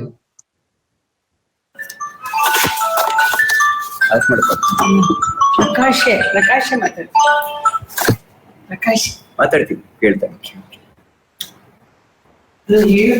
ಆ ಪ್ರಳಯ ಸೃಷ್ಟಿ ಕವಿತೆಯನ್ನ ನಾನು ಓದೋದಕ್ಕೆ ಇಷ್ಟಪಡ್ತಾ ಇದ್ದೀನಿ. ಹೊಗೆ ಮೋಡ ಹಿಂಜಿ, ಹೊಗೆ ಮೋಡ ಹಿಂಜಿ ಕಣ್ಮರೆಯಾಗುವಂತೆ ನೆನೆಸಿದ ರೂಪ ಹುಡಿಯಾಗುತ್ತಿದೆ, ಮಬ್ಬು ಕವಿದು ಬರುತ್ತಿದೆ, ಸ್ವಪ್ನ ಲೋಕದೊಳು ಆಕಾರ ಪ್ರಳಯವಿರುವಂತೆ ತುಂಬಿದೆ ನಿರಾಕಾರತಮ. ಚಿತ್ತ ಘನ ನಿಬಿಡವನ, ಚಿತ್ತ ಘನ ನಿಬಿಡವನ ಹೊತ್ತು ಗೊತ್ತಿಲ್ಲ, ಹೊತ್ತು ಗೊತ್ತಿಲ್ಲ, ಮಿಸುಗುಡದೆ ಮನ ತನ್ನ ನುಂಗಿದೆ ತಾನು, ಮಿಸುಗುಡದೆ ಮನ ತನ್ನ ನುಂಗಿದೆ ತಾನು, ಯಾವ ಲೋಕವೋ ಇದಿರು ಸೃಷ್ಟಿ ಇಲ್ಲದ ದೃಷ್ಟಿ, ಸೃಷ್ಟಿ ಇಲ್ಲದ ದೃಷ್ಟಿ, ಚಿತ್ರ ಚಿತ್ರ ನಿಶ್ಚಿತ್ರ, ಇರುವೆನೋ ನಾನು ಇಹುದೇನು, ಬರಿ ಬಯಲ ನಿರ್ವಚನ, ಬರಿ ಬಯಲ ನಿರ್ವಚನ. ಇದು ಸಾನೆಟ್ನ ಒಂದು ಭಾಗ. ಮುಂದಿನ ಭಾಗದಲ್ಲಿ ಸೃಷ್ಟಿ ಇರುತ್ತಲ್ಲಿ, ಹಿಂದಿನದು ಪ್ರಳಯವಾದ್ರೆ ಇದು ಸೃಷ್ಟಿ. ಮರಣ ಮೂರ್ಛಿತ ದೇಹ ಕುಸಿರು ಹುಟ್ಟಿದ ಹಾಗೆ, ಮರಣ ಮೂರ್ಛಿತ ದೇಹ ಕುಸಿರು ಹುಟ್ಟಿದ ಹಾಗೆ, ಸ್ಪಂದಿಸುವುದಿದೋ ತಮವು, ಸ್ಪಂದಿಸುವುದಿದೋ ತಮವು, ದಿವ್ಯ ಶಾಲಗ್ರಾಮ ಶಿಲೆಯೊಳು ಉದಿಸಿದ ಕೊಳಲ ಕೃಷ್ಣಮೂರ್ತಿಯ ಮಧುರ ಮುರಳಿನಾದವು, ಕಣದ ಗಣ ಕುಣಿಸುತ್ತಿದೆ ಸೋಗೆ ನವಿಲಂತೆ, ಸುತ್ತು ಕಣ್ಣೋ ಕಣ್ಣು, ಸುತ್ತು ಕಣ್ಣೋ ಕಣ್ಣು, ಚಿರವಿಧುರ ಪೂರ್ವವಧು ಪಡೆದಂತೆ, ಮನವೇ ಮಂಗಲಧಾಮ, ಮನವೇ ಮಂಗಲಧಾಮ. ಈ ಕವಿತೆ ನನಗೆ ಯಾಕೆ ಮುಖ್ಯ ಅಂತ ಅನ್ಸುತ್ತೆ ಅಂದ್ರೆ, ಲೋಕವನ್ನ ಕವಿ ತನ್ನೊಳಗಡೆ ಕರಗಿಸಿಕೊಂಡು ಪ್ರತಿಲೋಕವನ್ನ ಕಟ್ಟುವ ಬಗೆಯನ್ನ ಇದು ಹೇಳುತ್ತೆ ಎನ್ನುವುದರಿಂದ. ಲೋಕ ಇದೆ, ಲೋಕ ಇಲ್ಲವಾಯಿತು, ಇಲ್ಲವಾದ ಲೋಕ ಮತ್ತೆ ಹುಟ್ಟಿತು, ಮತ್ತೆ ಹುಟ್ಟಿದ ಲೋಕ ಇದೆಯಲ್ಲ ಅದು ಭಾಷಿಕವಾದ ಪ್ರತಿಲೋಕ ಅಂತ ಕಾಣುತ್ತೆ. ಹೀಗೆ ಒಂದು ಹೋಗಿ ಮತ್ತೊಂದು ಹುಟ್ಟುವುದನ್ನ, ಕವಿಯ ಅಂತರಂಗದ ಆಳದಲ್ಲಿ ನಡೆಯುವಂತ ಪರಿವರ್ತನೆಯನ್ನ ಈ ಮಾತು ಹೇಳುತ್ತೆ. ಬಹಳ ಮುಖ್ಯವಾದ್ದು ಅಂತ ಅನ್ಕೊಂಡಿದ್ದೀನಿ. ಆದ್ರೆ ಬೇಂದ್ರೆ ಇದನ್ನ ಹೇಗ್ ಮಾಡಿದ್ರು?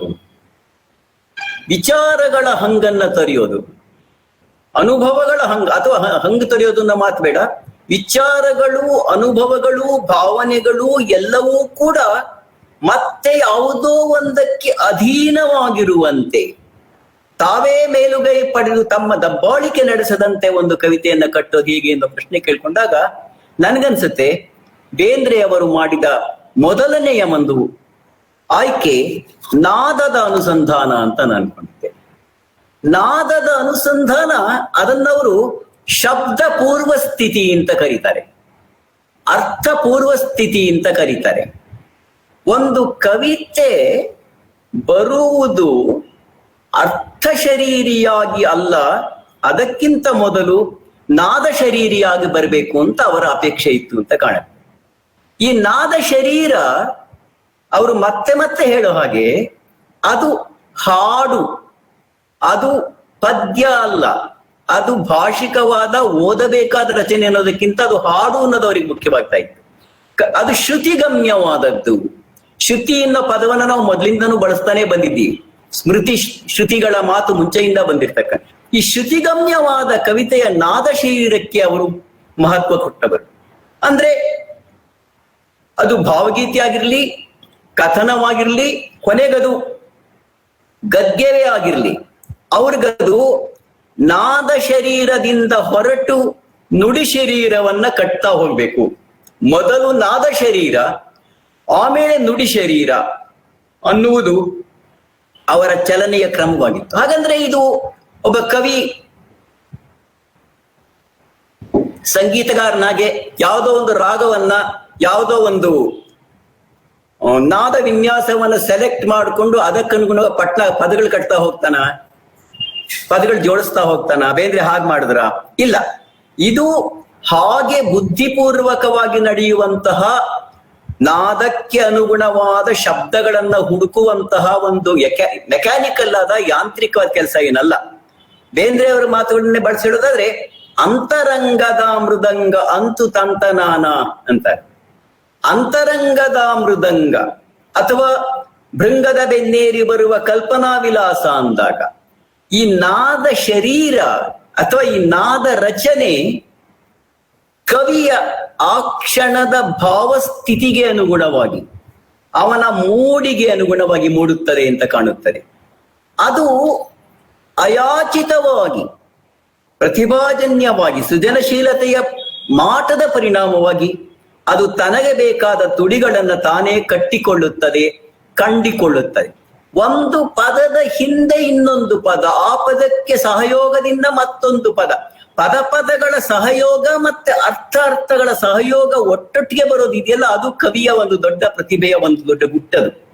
ಅಲ್ಲಿ ಪದಗಳ ಶಬ್ದ ಮೈತ್ರಿ ಇರುತ್ತೆ, ನಾದ ಮೈತ್ರಿ ಇರುತ್ತೆ, ಅರ್ಥ ಮೈತ್ರಿ ಇರುತ್ತೆ. ಇದೆಲ್ಲವೂ ಕೂಡ ಬುದ್ಧಿಯ ನೇರವಾದ ಪ್ರಯತ್ನ ಇಲ್ಲದೆ ಬರುತ್ತೆ. ಇದು ಬೇಂದ್ರೆಯವರು ಇದನ್ನ ಮಾಡೋದಕ್ಕೆ ಮತ್ತೊಂದು ದಾರಿಯನ್ನ ಹೆಚ್ಚಾಗಿ ಕಂಡುಕೊಂಡಿದ್ದು ಅಂದ್ರೆ, ಅವರಿಗೆ ಕನ್ನಡ ಭಾಷೆಗೆ ಸಹಜವಾದ ಅಂಶಗಣ ಛಂದಸ್ಸಿನ ಬಗ್ಗೆ ಅಪಾರವಾದ ಒಲವಿತ್ತು. ಮಾತ್ರಾಗಣಕ್ಕಿಂತ ಹೆಚ್ಚಾಗಿ, ಅಕ್ಷರಗಣಕ್ಕಿಂತ ಹೆಚ್ಚಾಗಿ ಅವರಿಗೆ ಅಂಶಗಣ ಛಂದಸ್ಸಿನ ಹಲವು ಲಯಗಳು, ಹಲವು ಪಲುಕುಗಳು ಅವರಿಗೆ ಇಷ್ಟ ಆಗ್ತಾ ಇತ್ತು. ಹಾಗಂತಂದ್ರೆ ಮಾತ್ರಾಗಣವನ್ನ ಬಳಸಲಿಲ್ಲ ಅಂತಲ್ಲ, ಗದ್ಯವನ್ನ ಬಳಸಲಿಲ್ಲ ಅಂತಲ್ಲ, ಅಕ್ಷರಗಣಗಳನ್ನ ಬಳಸಲಿಲ್ಲ ಅಂತಲ್ಲ. ಬೇಂದ್ರೆಯವರು ಎಲ್ಲ ಬಗೆಯ ಪ್ರಯೋಗಗಳನ್ನು ಕೂಡ ಮಾಡಿದವರು.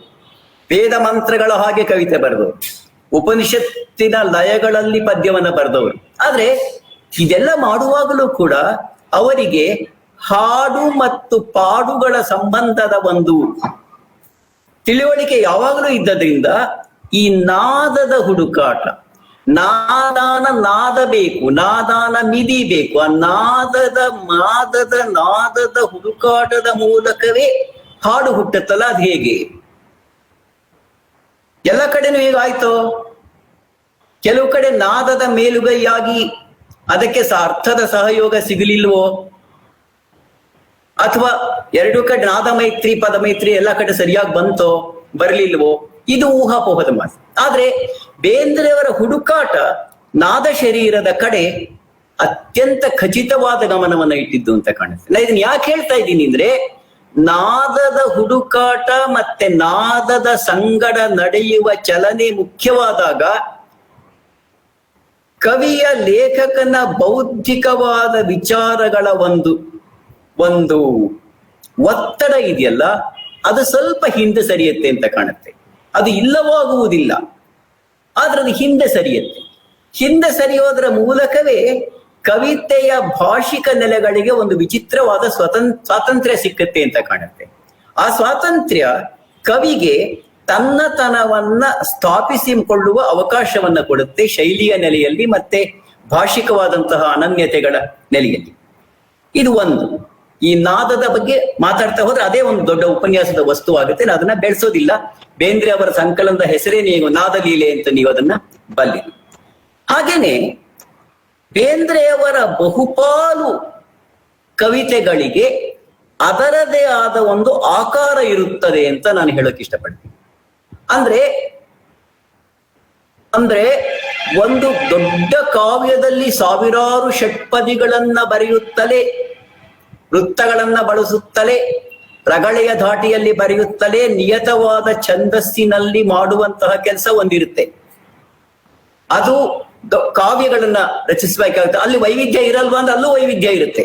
ಆದ್ರೆ ನಿಯತವಾದ ಛಂದಸ್ಸಿನ ಸಾವಿರಾರು ಪದ್ಯಗಳನ್ನ ಬರೆದಾಗ ವೈವಿಧ್ಯ ಮಾಡುವ ಬಗೆ ಹೇಗೆ ಎನ್ನುವ ಪ್ರಶ್ನೆ ಬೇರೆಯಲ್ಲ, ಅದಿಲ್ಲ ಕೇಳ್ಕೊಳ್ಳಲ್ಲ. ಆದ್ರೆ ಬೇಂದ್ರೆ ಸಾವಿರಾರು ಭಾವಗೀತೆಗಳನ್ನ ಬರೆದಾಗ ಆ ಒಂದೊಂದು ಗೀತೆಗೂ ಒಂದೊಂದು ಆಕಾರವನ್ನ ಅವರು ಕೊಡ್ತಾರೆ. ಈ ಆಕಾರ ಒಂದರ ಹಾಗೆ ಇನ್ನೊಂದು ಇರೋದಿಲ್ಲ. ಎಷ್ಟೋ ಸಲ ಅವ್ರದ್ದು ಸಖಿ ಗೀತ, ಕೃಷ್ಣ ಕುಮಾರಿ, ಮೇಘದೌತ ಮುಂತಾದ ಸುದೀರ್ಘವಾದ ಕಥನಗಳ ಕೆಲವನ್ನ ಬಿಟ್ಬಿಟ್ರೆ ಪ್ರತಿಯೊಂದು ಕವಿತೆಯೂ ತನ್ನ ಆಕೃತಿಯನ್ನ ತಾನೇ ಕಂಡುಕೊಂಡಿರುತ್ತದೆ. ಆಕೃತಿಗೂ ಮತ್ತು ಅದು ಹೇಳ್ಬೇಕಾದಂತ ವಸ್ತುವಿಗೂ ಒಂದು ಮೈತ್ರಿಯನ್ನ ಅವರು ಕ್ರಿಯೇಟ್ ಮಾಡ್ಕೊಳ್ತಾ ಹೋಗ್ತಾರೆ. ಅಲ್ಲೂ ಏನಾಗುತ್ತೆ, ಎಷ್ಟೋ ಸಲ ಇಡೀ ಪದ್ಯದ ಒಂದು ಆಕೃತಿಯನ್ನ ಮೊದಲ ಸಾಲು ಅಥವಾ ಮೊದಲ ಸ್ಟ್ಯಾಂಜಾ ತೀರ್ಮಾನ ಮಾಡುತ್ತೆ. ಆ ಸ್ಟ್ಯಾಂಜಾಕ್ಕೆ ಅನುಗುಣವಾಗಿ ಇಡೀ ಕವಿತೆ ಬೆಳ್ಕೊಳ್ತಾ ತನ್ನನ್ನು ತಾನು ಕಂಡುಕೊಳ್ತಾ ಹೋಗುತ್ತೆ. ಈ ಬೆಳವಣಿಗೆಯಲ್ಲಿ ಅಥವಾ ಸಾನೆಟ್ ಬರಿಬೇಕಾದ್ರೆ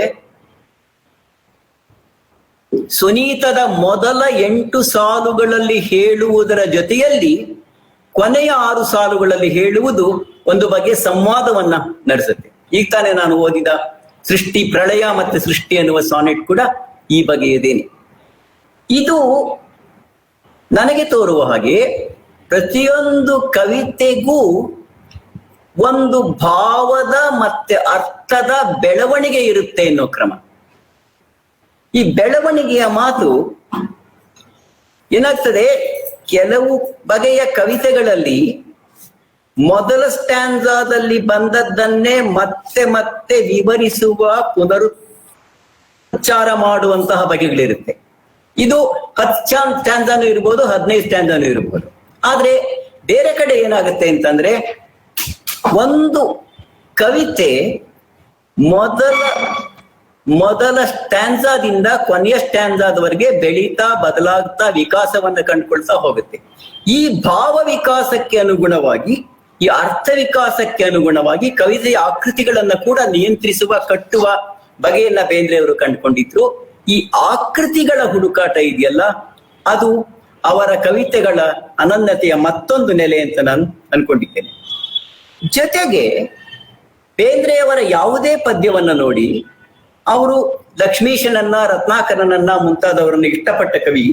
ಅದರಿಂದನೇ ಅವರ ಕವಿತೆಗಳಲ್ಲಿ ಸಾಮಾನ್ಯವಾಗಿ ಆಂತರಿಕ ಪ್ರಾಸ ಇದೆಯಲ್ಲ, ಇಂಟರ್ನಲ್ ರೈಮಿಂಗ್ ಅಂತ ನಾವು ಯಾವುದನ್ನ ಕರೀತೀವಿ, ಒಂದು ಪದದ ಹಾಗೆ ಕೇಳಿಸುವ ಇನ್ನೊಂದು ಪದ, ಮತ್ತೊಂದು ಪದ, ಈ ಶ್ರುತಿ ಮೈತ್ರಿ ಇದೆಯಲ್ಲ, ಇದು ಅವರ ಕವಿತೆಗಳನ್ನ ಮುಂದೆ ಸಾಗಿಸುವಂತಹ ಒಂದು ಮೀಟುಗೋಲು ಅಂತ ಕಾಣುತ್ತೆ.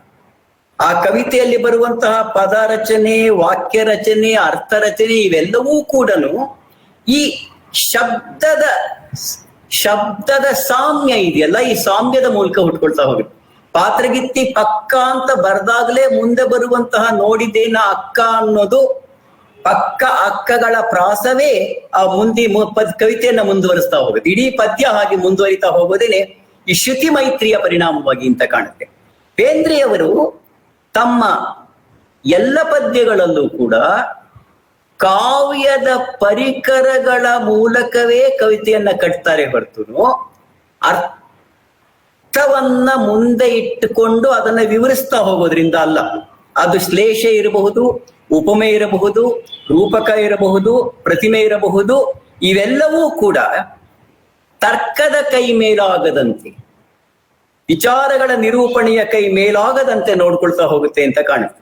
ನಾನಾಗ್ಲೇ ಹೇಳ್ದಾಗೆ ಪದರಚನೆ, ವಾಕ್ಯ ರಚನೆ, ಅರ್ಥ ರಚನೆ ಇವು ಸ್ವಲ್ಪ ಕೆಳಗಿದ್ದು ಈ ಕಾವ್ಯದ ಪರಿಕರಗಳ ಬಳಕೆ ಮೇಲಾದಾಗ ಕವಿತೆಗೆ ತನ್ನ ಭಾಷಿಕ ಅನನ್ಯತೆಯನ್ನ ಸಾಧಿಸುವ ಒಂದು ಗುಣ ಉಂಟಾಗುತ್ತೆ ಅಂತ ಕಾಣುತ್ತೆ.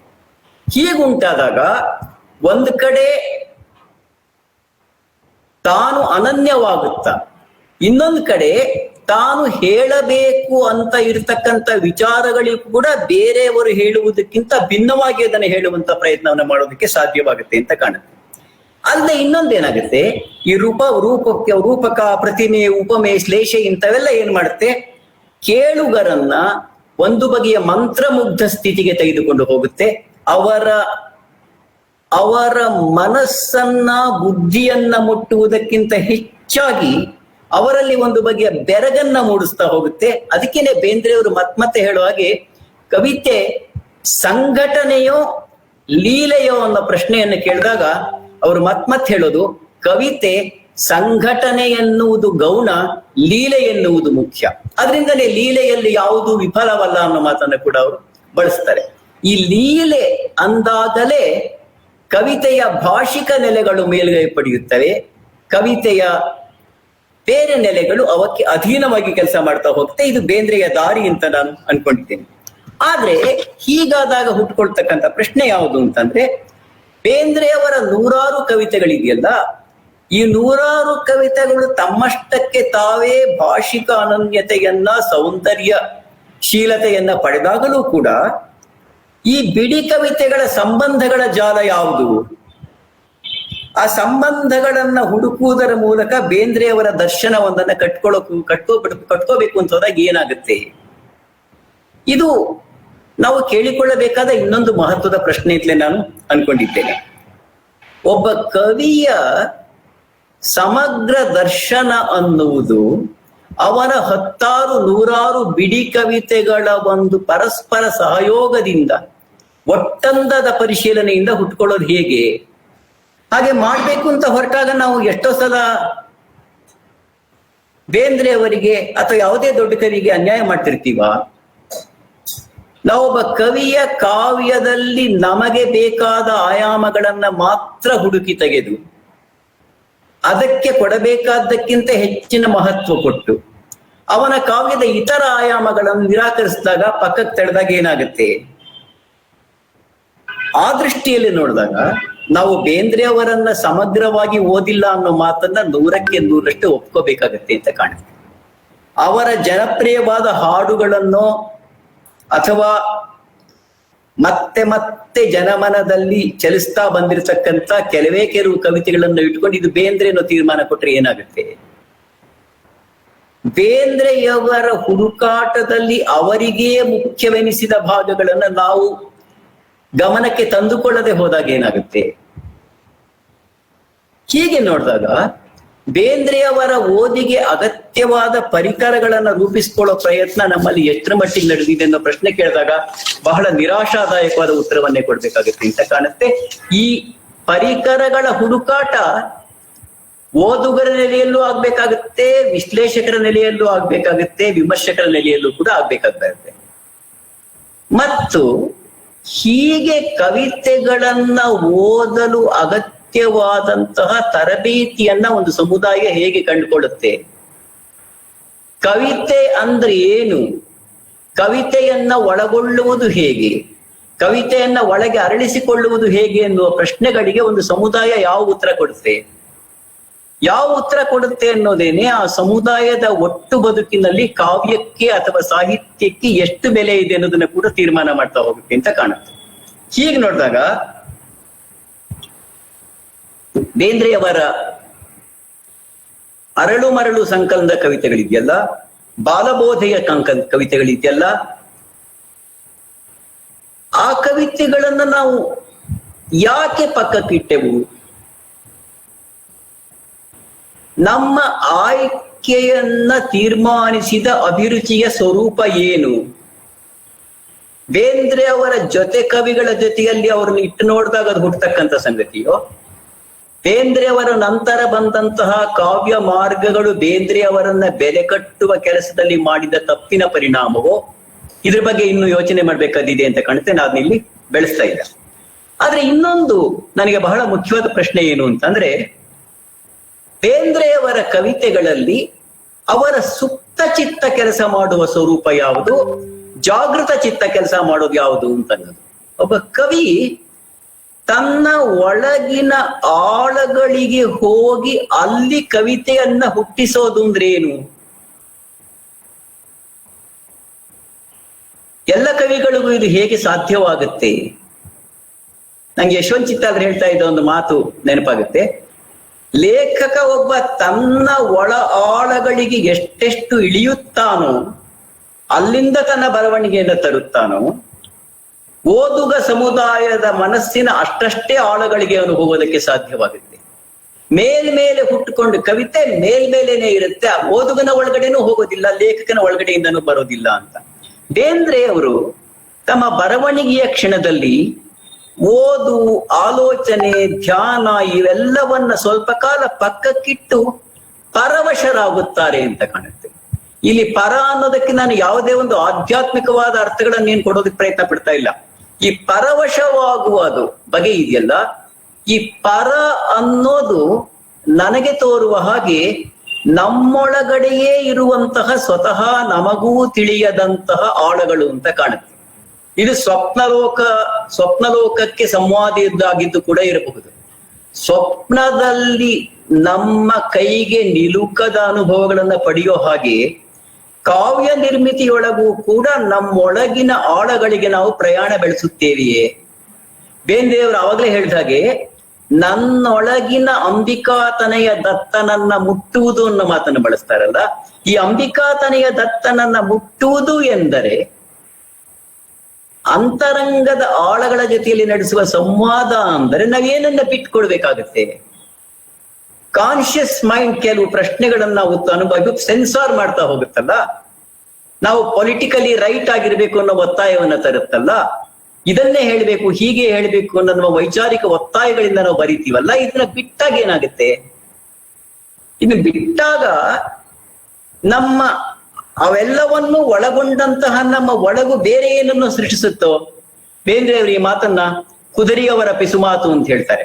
ಕುದುರೆಯವರು ಬರ್ತಾರೆ, ಯಾವಾಗ ಬರ್ತಾರೋ ಗೊತ್ತಿಲ್ಲ, ಅವ್ರು ಬರ್ಲಿ ಅಂತ ಕಾಯ್ತಾ ಇರ್ಬೇಕು, ಬೊಗ್ಸೆ ಚಾಚ್ಕೊಂಡು ಹಿಡ್ಕೊಂಡು ಬರ್ಲಿ ಬಂದಾಗ ಕೊಡ್ಲಿ ಅಂತ ಕಾಯ್ತಾ ಇರ್ಬೇಕು. ನಾವು ಕವಿ ಕಾಯ್ತಾ ಇರ್ತಾನೆ ಅಂತ ಅನ್ಸುತ್ತೆ ಹೇಳ್ತಾರೆ. ಅದರಿಂದನೇ ಜಾಗೃತ ಚಿತ್ತವನ್ನ ಅಮಾನತ್ತಲ್ಲಿ ಇಟ್ಟಾಗ್ಲೇನೆ ಸುಪ್ತ ಚಿತ್ತದ ರಾಜ್ಯಭಾರ ಮೊದಲಾಗತ್ತೆ ಅಂತ ಕಾಣುತ್ತೆ. ನಮ್ಮಲ್ಲಿ ಬಹುಪಾಲು ಕವಿಗಳು ಈ ಜಾಗೃತ ಚಿತ್ತದ ರಾಜ್ಯಭಾರದಲ್ಲಿಯೇ ಇರುವುದರಿಂದ ಸುಪ್ತ ಚಿತ್ತದ ಅಭಿವ್ಯಕ್ತಿಗೆ ಅವಕಾಶವನ್ನೇ ಕೊಡೋದಿಲ್ವೇ? ಕೊಟ್ಟರೂ ಕೂಡ ಅದು ಎಷ್ಟು ಆಳಕ್ಕೆ ಹೋಗಿರುತ್ತೆ? ಇದು ನಾವು ನಮ್ಮ ಕಾಲದ ಕವಿಗಳು ಕೂಡ ಕೇಳ್ಕೊಳ್ಬೇಕಾದ ಪ್ರಶ್ನೆ ಅಂತ ಕಾಣುತ್ತೆ. ಅದರಿಂದಾನೇ ಬೇಂದ್ರೆಯಲ್ಲಿ ಗದ್ಯತ್ವಕ್ಕೆ ತರ್ಕದಿಂದಲೇ ಆಗುವಂತಹ ಬೆಳವಣಿಗೆಗೆ ಅಷ್ಟೊಂದು ಮನ್ನಣೆ ಇರೋದಿಲ್ಲ.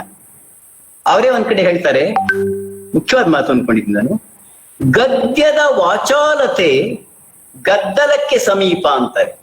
ಗದ್ಯದ ವಾಚಾಲತೆ ಗದ್ದಲಕ್ಕೆ ಸಮೀಪ, ಕವಿತೆಯ ಮಾತು ಮೌನಕ್ಕೆ ದೂರವಲ್ಲ. ಗದ್ಯದ ವಾಚಾಲತೆ ಗದ್ದಲಕ್ಕೆ ಸಮೀಪ, ಕವಿತೆಯ ಮಾತು ಮೌನಕ್ಕೆ ದೂರವಲ್ಲ. ಇಲ್ಲಿ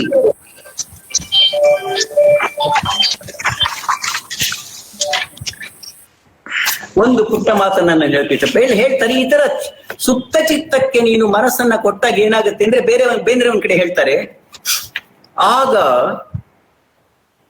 ಏನೇನೋ ಶಕ್ತಿಗಳು ಬಂದು ಕಾಡುತ್ತವೆ, ಏನೇನೋ ಶಕ್ತಿಗಳು ಬಂದು ಕಾಡುತ್ತವೆ, ಕೂಡಿದ್ದ ನಿಧಿಯನ್ನ ತೋರಿಸುತ್ತೇವೆ ಬಾ ಎನ್ನುತ್ತವೆ, ತಂಪು ಗಾಳಿ ಹೆಗಲಿಗೆ ಕೈ ಹಾಕಿ ಹಳೆಯ ಸಲಿಗೆಯನ್ನ ತೋರಿಸುತ್ತದೆ. ಇಂಥ ಎಳೆತಗಳನ್ನ ನಿಗ್ರಹಿಸಿಕೊಂಡು ನನ್ನ ವ್ಯಕ್ತಿತ್ವಕ್ಕೆ ತಿರುಗಿ ಬರುತ್ತೇನೆ. ಆದ್ರೆ ಒಂದು ಮಾತು ಹೇಳ್ತಾರೆ, ಆದರೆ ದೃಶ್ಯ ಜಗತ್ತಿನ ಹಿಂದೆ ಇರಬಹುದಾದ ಜಗತ್ತಿನ ಅನುಭವಗಳಿಗೆ ಒಂದೊಂದು ಕವಿತೆಯನ್ನ ಬರೆದು ಅರ್ಪಿಸಿ ಬರುತ್ತೇನೆ. ಈ ಮಾತುಗಳ ಬಗ್ಗೆ ನಾವು ಇನ್ನಷ್ಟು ಯೋಚನೆ ಮಾಡ್ಬೇಕು ಅಂತ ಕಾಣುತ್ತೆ. ದೃಶ್ಯ ಜಗತ್ತಿನ ಹಿಂದೆ ಇರಬಹುದಾದ ಜಗತ್ತಿನ ಅನುಭವಗಳಿಗೆ, ಇದು ಬೇರೊಂದು ಜಗತ್ತು ಅಥವಾ ದೃಶ್ಯ ಜಗತ್ತನ್ನ ತಲುಪುವುದಕ್ಕೆ ಕವಿಯ ಒಳಮನವು ಮಾಡುವ ಪ್ರಯತ್ನದ ಪ್ರಮಾಣ ಎಷ್ಟಿದೆ ಅನ್ನೋದನ್ನ ಅವಲಂಬಿಸಿರ್ತಕ್ಕಂಥ ಒಂದು ಹೊಸ ಜಗತ್ತು. ನಾವು ಕಾಣಬೇಕು ಅಂದುಕೊಂಡದ್ದನ್ನಷ್ಟನ್ನೇ ಕಾಣುವ ಒಂದು ಹವ್ಯಾಸ ನಮ್ಮನ್ನ ಏನ್ ಮಾಡುತ್ತೆ? ಕಾಣಲಾಗದ್ದನ್ನ ಕಾಣುವ ಒಂದು ಸಾಧ್ಯತೆಯಿಂದ ನಮ್ಮನ್ನ ವಂಚಿತರನ್ನಾಗಿ ಮಾಡುತ್ತೋ? ಈ ಕಾಣದೇ ಇರುವುದನ್ನ ಕಾಣುವ ಬಗೆ ಹೇಗೆ? ಆಕಾಂಕ್ಷೆಯ ಸ್ವರೂಪ ಏನು ಅನ್ನೋ ಮಾತನ್ನ ಹೇಳ್ತಾರೆ. ದೃಶ್ಯ ಜಗತ್ತಿನ ಹಿಂದೆ ಇರಬಹುದಾದ ಜಗತ್ತಿನ ಅನುಭವಗಳಿಗೆ ಒಂದೊಂದು ಕವಿತೆಯನ್ನ ಬರೆದು ಅರ್ಪಿಸಿ ಬರುತ್ತೇನೆ. ಆದ್ರೆ ಇದು ಭಾಷೆ ಎನ್ನುವುದು ಸಾರಾಂಶದ ನೆಲೆಗೆ ಹೋದಾಗ್ಲೇನೆ ಅದಕ್ಕೆ ಒಂದು ಮಿತಿ ಪ್ರಾಪ್ತವ. ತಮ್ಗೆಲ್ಲರಿಗೂ ಗೊತ್ತಿರತಕ್ಕಂಥ ಸಂಗತಿನೇ, ಭಾಷೆಯ ಬಗ್ಗೆ ಬೇಂದ್ರೆಯವರು ಯಾವುದೋ ಒಂದು ಹಂತದಲ್ಲಿ ಕೆಲವು ಅನುಮಾನಗಳನ್ನ ಬೆಳೆಸಿಕೊಂಡ್ರು. ಸಂಖ್ಯೆ ಮಾಡುವುದನ್ನ ಭಾಷೆ ಮಾಡಲಾರದೇನು ಅಂತ ಅನ್ಕೊಂಡ್ರು. ಅವ್ರು ಹೇಳ್ತಾರೆ ಎಲ್ಲೋ ಒಂದ್ ಕಡೆ, ಮನದ ಮಗಳಾದ ನುಡಿ ಹುರುಳಿನಲ್ಲಿ ನರಳುತ್ತಿದೆ. ಮನದ ಮಗಳಾದ ನುಡಿ ಹುರುಳಿನಲ್ಲಿ ನರಳುತ್ತಿದೆ, ಹಾಡು ನೆಲೆಗಾಣದಲೆ ನವೆಯುತ್ತಿಹುದು. ಇದು ಒಂದು ರೋದನ ಅನ್ನೋದು ಈ ಪದ್ಯದ ಹೆಸರು. ಮನದ ಮಗಳಾದ ನುಡಿ ಹುರುಳಿನಲ್ಲಿ ನರಳುತ್ತಿದೆ. ಹುರುಳು ಅಂದ್ರೇನೆ ಡಿಸೈರ್ ಟು ಪ್ಯಾರಫ್ರೇಸ್, ಸಮರೈಸ್ ಮಾಡ್ಬೇಕು ಅನ್ನೋದು. ಸಾರಾಂಶವನ್ನು ಹೇಳಿದ ತಕ್ಷಣ ಏನಾಗುತ್ತೆ, ಅದು ತನ್ನನ್ನು ತಾನು ಕಳ್ಕೊಳ್ಳುತ್ತೆ, ನರಳೋದಕ್ಕೆ ಶುರು ಮಾಡುತ್ತೆ. ಮನದ ಮಗಳಾದ ನುಡಿ ಹುರುಳಿನಲ್ಲಿ ನರಳುತ್ತಿದೆ, ಹಾಡು ನೆಲೆಗೋಣದಲೆ ನವೆಯುತ್ತಿಹುದು. ಇಲ್ಲಿ ಇನ್ನೂ ಒಂದು ಪ್ರಶ್ನೆ ಬರುತ್ತೆ. ಕವಿಯಾದವನು ಇಂದ್ರಿಯಾನುಭವಗಳನ್ನ ಭಾಷೆಯಲ್ಲಿ ಕೊಡೋಕ್ ಹೋದಾಗ ಇಂದ್ರಿಯಾನುಭವಗಳನ್ನೇ ಕೊಡೋಕ್ಕಾಗಲ್ವಲ್ಲ, ಏನನ್ನ ಕೊಡ್ತಾನವನು? ಭಾಷೆಯಲ್ಲಿ ಮೈತಳೆಯುವ ಅನುಭವಗಳು ಇಂದ್ರಿಯಾನುಭವಗಳು ಲೋಕದಲ್ಲಿ ಪಡೆಯುವ ಇಂದ್ರಿಯಾನುಭವಗಳಿಗೆ ಸಂವಾದಿಯಲ್ಲ. ಅವು ಲೋಕಕ್ಕೆ ಸಂವಾದಿ ಅಂತ ಅನ್ಸಿದ್ರು ಕೂಡ ಲೋಕದಲ್ಲಿ ನಮ್ಗೆ ಆಗ್ತಕ್ಕಂಥ ನೋಟದ, ಸ್ಪರ್ಶದ, ಶ್ರವಣದ ಅನುಭವಕ್ಕೆ ಸಂವಾದಿ ಅನ್ಸಿದ್ರು ಕೂಡ ಅದಕ್ಕಿಂತ ಭಿನ್ನವಾದ್ದೇನೋ ಆಗುತ್ತಲ್ಲ. ಈ ಭಿನ್ನವಾದ ಕಲ್ಪನಾ ಲೋಕ ಯಾವ ಬಗೆಯದು? ಈ ಕಲ್ಪನಾ ಲೋಕದ ಕಡೆ ಹೊರಟಾಗ ಇಮ್ಯಾಜಿನೇಷನ್ ಅಂತ ಬೇಂದ್ರೆಯವರು ಹಲವು ಬಗೆಯ ಇಮ್ಯಾಜಿನೇಷನ್ಗಳನ್ನ ಹೇಳ್ತಾರೆ. ಇಮ್ಯಾಜಿನೇಷನ್ಗಳ ಮೂಲಕ ಏನಾಗುತ್ತೆ ಅಂದ್ರೆ, ಆಗ ನೀವು ಕಲ್ಪವೃಕ್ಷ ವೃಂದಾವನಗಳಲ್ಲಿ ಕವಿತೆಯನ್ನ ನೋಡಬಹುದು, ಅಥವಾ ಚಿಗರಿಗಂಗಳ ಚೆಲುವಿ ಕವಿತೆಯನ್ನ ನೋಡಬಹುದು. ಅದು ಲೋಕದಲ್ಲಿ ಏನನ್ನ ಕಾಣಬಹುದೋ ಅದಕ್ಕೆ ಸಂವಾದಿ ಅಲ್ಲ. ಆದರೆ ಅಲ್ಲಿ ಕಲ್ಪನೆಯಿಂದ ಸೃಷ್ಟಿಸಿರ್ತಕ್ಕಂಥ ಲೋಕದಲ್ಲಿ ಏನಾಗುತ್ತಿದೆಯೋ ಅದನ್ನ ಪ್ರತಿನಿಧಿಸುತ್ತೆ. ದಿಸ್ ರೆಪ್ರೆಸೆಂಟೇಟಿವ್ ರಿಯಾಲಿಟಿ ಇದೆಯಲ್ಲ, ಲಿಟ್ರಲ್ ರಿಯಾಲಿಟಿ ಅಲ್ಲ, ಅದು ವಾಚ್ಯವಾದ ವಾಸ್ತವತೆ ಅಲ್ಲ, ಅದು ಪ್ರಾತಿನಿಧಿಕವಾದಂತಹ ಒಂದು ವಾಸ್ತವತೆ. ಈ ಪ್ರಾತಿನಿಧಿಕವಾದ ವಾಸ್ತವತೆ ಎಲ್ಲಿ ಉಟ್ಕೊಳ್ಳುತ್ತೆ ಅಂತಂದ್ರೆ ಕವಿಯ ಕಲ್ಪನೆಯಲ್ಲಿ. ಅಲ್ಲೇನಾಗುತ್ತೆ, ಕಲ್ಪನೆ ಒಳಗಡೆ ಅವನು ಕೊಡ್ತಕ್ಕಂಥ ಚಿತ್ರಗಳು ಕೂಡ ಕಣ್ಣಿನ, ಕಿವಿಯ, ನಾಲಿಗೆಯ, ಮೂಗಿನ ಅನುಭವಗಳೇ ಆಗಿರಬಹುದು. ಆದ್ರೆ ಅಲ್ಲಿ ಇಂದ್ರಿಯಾನುಭವಗಳ ಇಟ್ಟಿಗೆಗಳಿಂದ ಕವಿ ಬೇರೆ ಒಂದೇ ಕಟ್ಟಡವನ್ನ ಕಟ್ತಾ ಇರ್ತಾನೆ. ಕವಿ ಕಟ್ಟುವ ಈ ಹೊಸ ಕಟ್ಟಡ ಇದೆಯಲ್ಲ, ಅಲ್ಲಿ ಇಂದ್ರಿಯಾನುಭವಗಳ ಮರುಹುಟ್ಟು ಆಗೋದಿಲ್ಲ. ಬದಲಾಗಿ ಇಂದ್ರಿಯಾನುಭವಗಳನ್ನ ಬಳಸಿಕೊಂಡು ಬೇರೊಂದು ಲೋಕವನ್ನ ಕಟ್ಟಿಕೊಡುವ ಪ್ರಯತ್ನ ಆಗುತ್ತೆ. ಇದನ್ನ ಅವರು ಬಹಳ ಚೆನ್ನಾಗಿ ಈ ಮಾತಲ್ಲಿ ಹೇಳ್ತಾರೆ. ನನಗೆ ಇದು ಗಮನಿಸ್ಬೇಕು ಅಂತ ಅನ್ಸುತ್ತೆ. ಪ್ರತಿ ಅಕ್ಷ ಎಂದರೆ ಪ್ರತ್ಯಕ್ಷ, ಪ್ರತಿ ಅಕ್ಷ ಎಂದರೆ ಕಣ್ಣಿಗೆ ಎದಿರಾಗಿ ವಸ್ತುವಾಗಿ ಕಾಣುವುದು ಕಣ್ಣಿಗೆ ಪ್ರತ್ಯಕ್ಷ. ಹೀಗೆಯೇ ಬೇರೆ ಬೇರೆ ಇಂದ್ರಿಯಗಳಿಗೆ ಅವುಗಳ ವಿಷಯ ಪ್ರತ್ಯಕ್ಷ. ಆದರೆ ಮನಸ್ಸಿಗೆ ಸಂಕಲ್ಪಗಳು, ವಿಕಲ್ಪಗಳು ಪ್ರತ್ಯಕ್ಷ. ಸಂಕಲ್ಪ ಮತ್ತೆ ವಿಕಲ್ಪ ಎರಡೂ ಕೂಡ ಮನಸ್ಸಿಗೆ ಪ್ರತ್ಯಕ್ಷವಂತೆ. ಬುದ್ಧಿಗೆ ಅದರ ಆ ಕಾಲದ ನಿಶ್ಚಯವು ಪ್ರತ್ಯಕ್ಷ. ಬರೀ ಇಂದ್ರಿಯಗಳಿಗೆ ಪ್ರತ್ಯಕ್ಷವಾದನ್ನು ಅವ್ರು ಹೇಳ್ತಾ ಇಲ್ಲ. ಮನಸ್ಸಿಗೆ ಯಾವುದು ಪ್ರತ್ಯಕ್ಷ, ಬುದ್ಧಿಗೆ ಯಾವುದು ಪ್ರತ್ಯಕ್ಷ? ಅಹಂಕಾರಕ್ಕೆ ತನ್ನ ದೇಹ, ಆತ್ಮ, ಬುದ್ಧಿ ಪ್ರತ್ಯಕ್ಷ. ಚಿತ್ತಕ್ಕೆ ತನ್ನ ನೆನವು, ಮರೆವು ಪ್ರತ್ಯಕ್ಷ. ಅದಕ್ಕೆ ಹೇಳ್ತಾರೆ ಅವರು, ಶುದ್ಧ ಚಿತ್ತಕ್ಕೆಯೇ ಶುದ್ಧ ಸತ್ವದ ಪ್ರಕಾಶ ತೆರೆಯುವುದು. ಈ ಶುದ್ಧ ಚಿತ್ತ ಅಂದ್ರೆ ಯಾವುದು? ನಮ್ಮ ಅನುಭವಗಳನ್ನ ಪಡೆಯೋ ಕ್ರಿಯೆಯಲ್ಲಿ ಕಣ್ಣು, ಮೂಗು, ಕಿವಿ, ನಾಲಿಗೆಗಳನ್ನ ತೊಡಗಿಸಿಕೊಳ್ಳುವ ಹಾಗೆಯೇ ಮನಸ್ಸು, ಬುದ್ಧಿ, ಅಹಂಕಾರ, ಚಿತ್ತ ಇವೆಲ್ಲವನ್ನ ತೊಡಗಿಸಿಕೊಂಡಾಗ ಹುಟ್ಟುವಂತಹ ಶುದ್ಧ ಸತ್ವ ಯಾವ ಬಗೆಯದು? ಈ ಪ್ರಶ್ನೆಯನ್ನ, ಈ ಹುಡುಕಾಟವನ್ನ ಬೇಂದ್ರೆಯವರು ಮತ್ತೆ ಮತ್ತೆ ಮಾಡ್ತಾ ಹೋದ್ರು ಅಂತ ಕಾಣುತ್ತೆ. ಈ ಮಾಡುವ ಬಗೆಗಳ ಬಗ್ಗೆ ಕನ್ನಡ ಚಿಂತನೆ ಮತ್ತು ಕನ್ನಡ ಕಾವ್ಯ ಅವಲೋಕನ ಇನ್ನಷ್ಟು ಕೆಲಸ ಮಾಡಬೇಕಾಗಿದೆ ಅಂತ ನಾನು ಅನ್ಕೊಂಡಿದ್ದೇನೆ. ಅದು ನಾವು ಬೇಂದ್ರೆಯವರ ಕವಿತೆಗಳನ್ನ ಒಳಗು ಮಾಡಿಕೊಳ್ಳಬೇಕಾದ ದಿಕ್ಕು ಅಂತ ನನ್ನ ತಿಳುವಳಿಕೆ. ಕೊನೆಯದಾಗಿ ಕೆಲವು ಮಾತುಗಳನ್ನ ಹೇಳೋದಾದ್ರೆ, ಇದುವರೆಗೂ ನಾನು ಹೇಳ್ತಾ ಬಂದದ್ದು ಅಂಬಿಕಾ ತನಯ ದತ್ತ ಇದನ್ನಲ್ಲ, ಇವನು ಬೇಂದ್ರೆಯವರ ನಿಯಂತ್ರಣದಿಂದ ಬಿಡಿಸಿಕೊಂಡ ಬಗೆಗಳು ಯಾವ ತರದ್ದು ಅನ್ನೋದು. ಒಬ್ಬ ಕವಿಯ ಮನುಷ್ಯ ವ್ಯಕ್ತಿತ್ವದ ವಲಯದಿಂದ ಕವಿಯಾದವನು ಬಿಡುಗಡೆಯನ್ನ ಪಡೆಯುವ ಬಗೆ ಹೇಗೆ? ಆದ್ರೆ ಈ ಬಿಡುಗಡೆ ನಿಜ, ಈ ಬಿಡುಗಡೆಯನ್ನ ಪ್ರತಿಯೊಬ್ಬ ಕವಿನೂ ಪಡಿಬೇಕು. ಆದ್ರೆ ಕವಿ ಮತ್ತೆ ಮನುಷ್ಯ ಇಬ್ಬರೂ ಒಂದಾಗಿ ಪಡೆಯುವ ಕಾಣಿಕೆ ಯಾವ ಬಗೆಯದು? ಇದ್ರ ಬಗ್ಗೆ ನಾವು ಯೋಚನೆ ಮಾಡದೆ ಹೋದ್ರೆ ನಮ್ಮ ವಿಮರ್ಶೆ ಇಡೀ, ನಮ್ಮ ವ್ಯಾಖ್ಯಾನ ಇಡೀ ಕೇವಲ ಸೌಂದರ್ಯ ಮೀಮಾಂಸೆ ಆಗ್ಬಿಡುತ್ತೆ. ಬೇಂದ್ರೆಯವರು ಹಾಗೆ ಸೌಂದರ್ಯೈಕ ನಿಷ್ಠವಾದಂತಹ ಒಂದು ತಿಳುವಳಿಕೆಯಿಂದ ಪಡೆದವರಲ್ಲ. ಅವರ ಕಾವ್ಯದ ಉದ್ದೇಶ ಯಾವಾಗಲೂ ಕೂಡ ಆಗಿರ್ಲಿಲ್ಲ. ಬೇಂದ್ರೆ ಎನ್ನುವ ಮನುಷ್ಯ ತನ್ನ ಸಮಗ್ರ ಹುಡುಕಾಟದಲ್ಲಿ ಬದುಕನ್ನ ಗ್ರಹಿಸುವ, ಬದುಕುವ ದಾರಿಯಲ್ಲಿ ಕಂಡುಕೊಂಡ ಎಲ್ಲ ಸಂಗತಿಗಳನ್ನ ಕೂಡ ಅಂತರಂಗದ ಆಳಗಳಿಂದಲೇ ಆಗವಲ್ಲದೇಕೆ? ಅದನ್ನ ಕಟ್ಟಿಕೊಟ್ಟಾಗ ಈ ವ್ಯಕ್ತಿಯ ಕಾಣ್ಕೆ ಮತ್ತೆ ಕವಿಯ ಕಾಣ್ಕೆ ಇವುಗಳ ನಡುವಿನ ಒಂದು ಸಂಯೋಜನೆ ಏನನ್ನ ಮಾಡಿತು? ಬೇಂದ್ರೆ ಕೊಟ್ಟಂತ ಕಾಣ್ಕೆ ಮತ್ತೆ ತಿಳುವಳಿಕೆ ಯಾವ ಬಗೆಯದು? ಬೇಂದ್ರೆಯವರು ನಿಜವಾಗ್ಲೂ ಕೂಡ ಜೀವನದ ಅರ್ಥಶೋಧನೆಯಲ್ಲಿ ಆಸಕ್ತರಾದವರು. ಮನುಷ್ಯ ಕಲ್ಯಾಣ ಯಾವುದು ಅನ್ನೋದ್ರ ಬಗ್ಗೆ ಆಲೋಚನೆ ಮಾಡ್ತವ್ರು. ಸಾಮರಸ್ಯ ಯಾವ ಬಗೆಯದು ಅನ್ನೋದ್ರ ಬಗ್ಗೆ ಆಲೋಚನೆ ಮಾಡ್ತವ್ರು. ವಿರಸ ಯಾವುದು ಅನ್ನೋದ್ರ ಬಗ್ಗೆ ಯೋಚನೆ ಮಾಡ್ತವ್ರು. ಈ ಯೋಚನೆ ಇದೆಯಲ್ಲ, ಮತ್ತು ಹಗಲಿರುಳು ಕೂಡ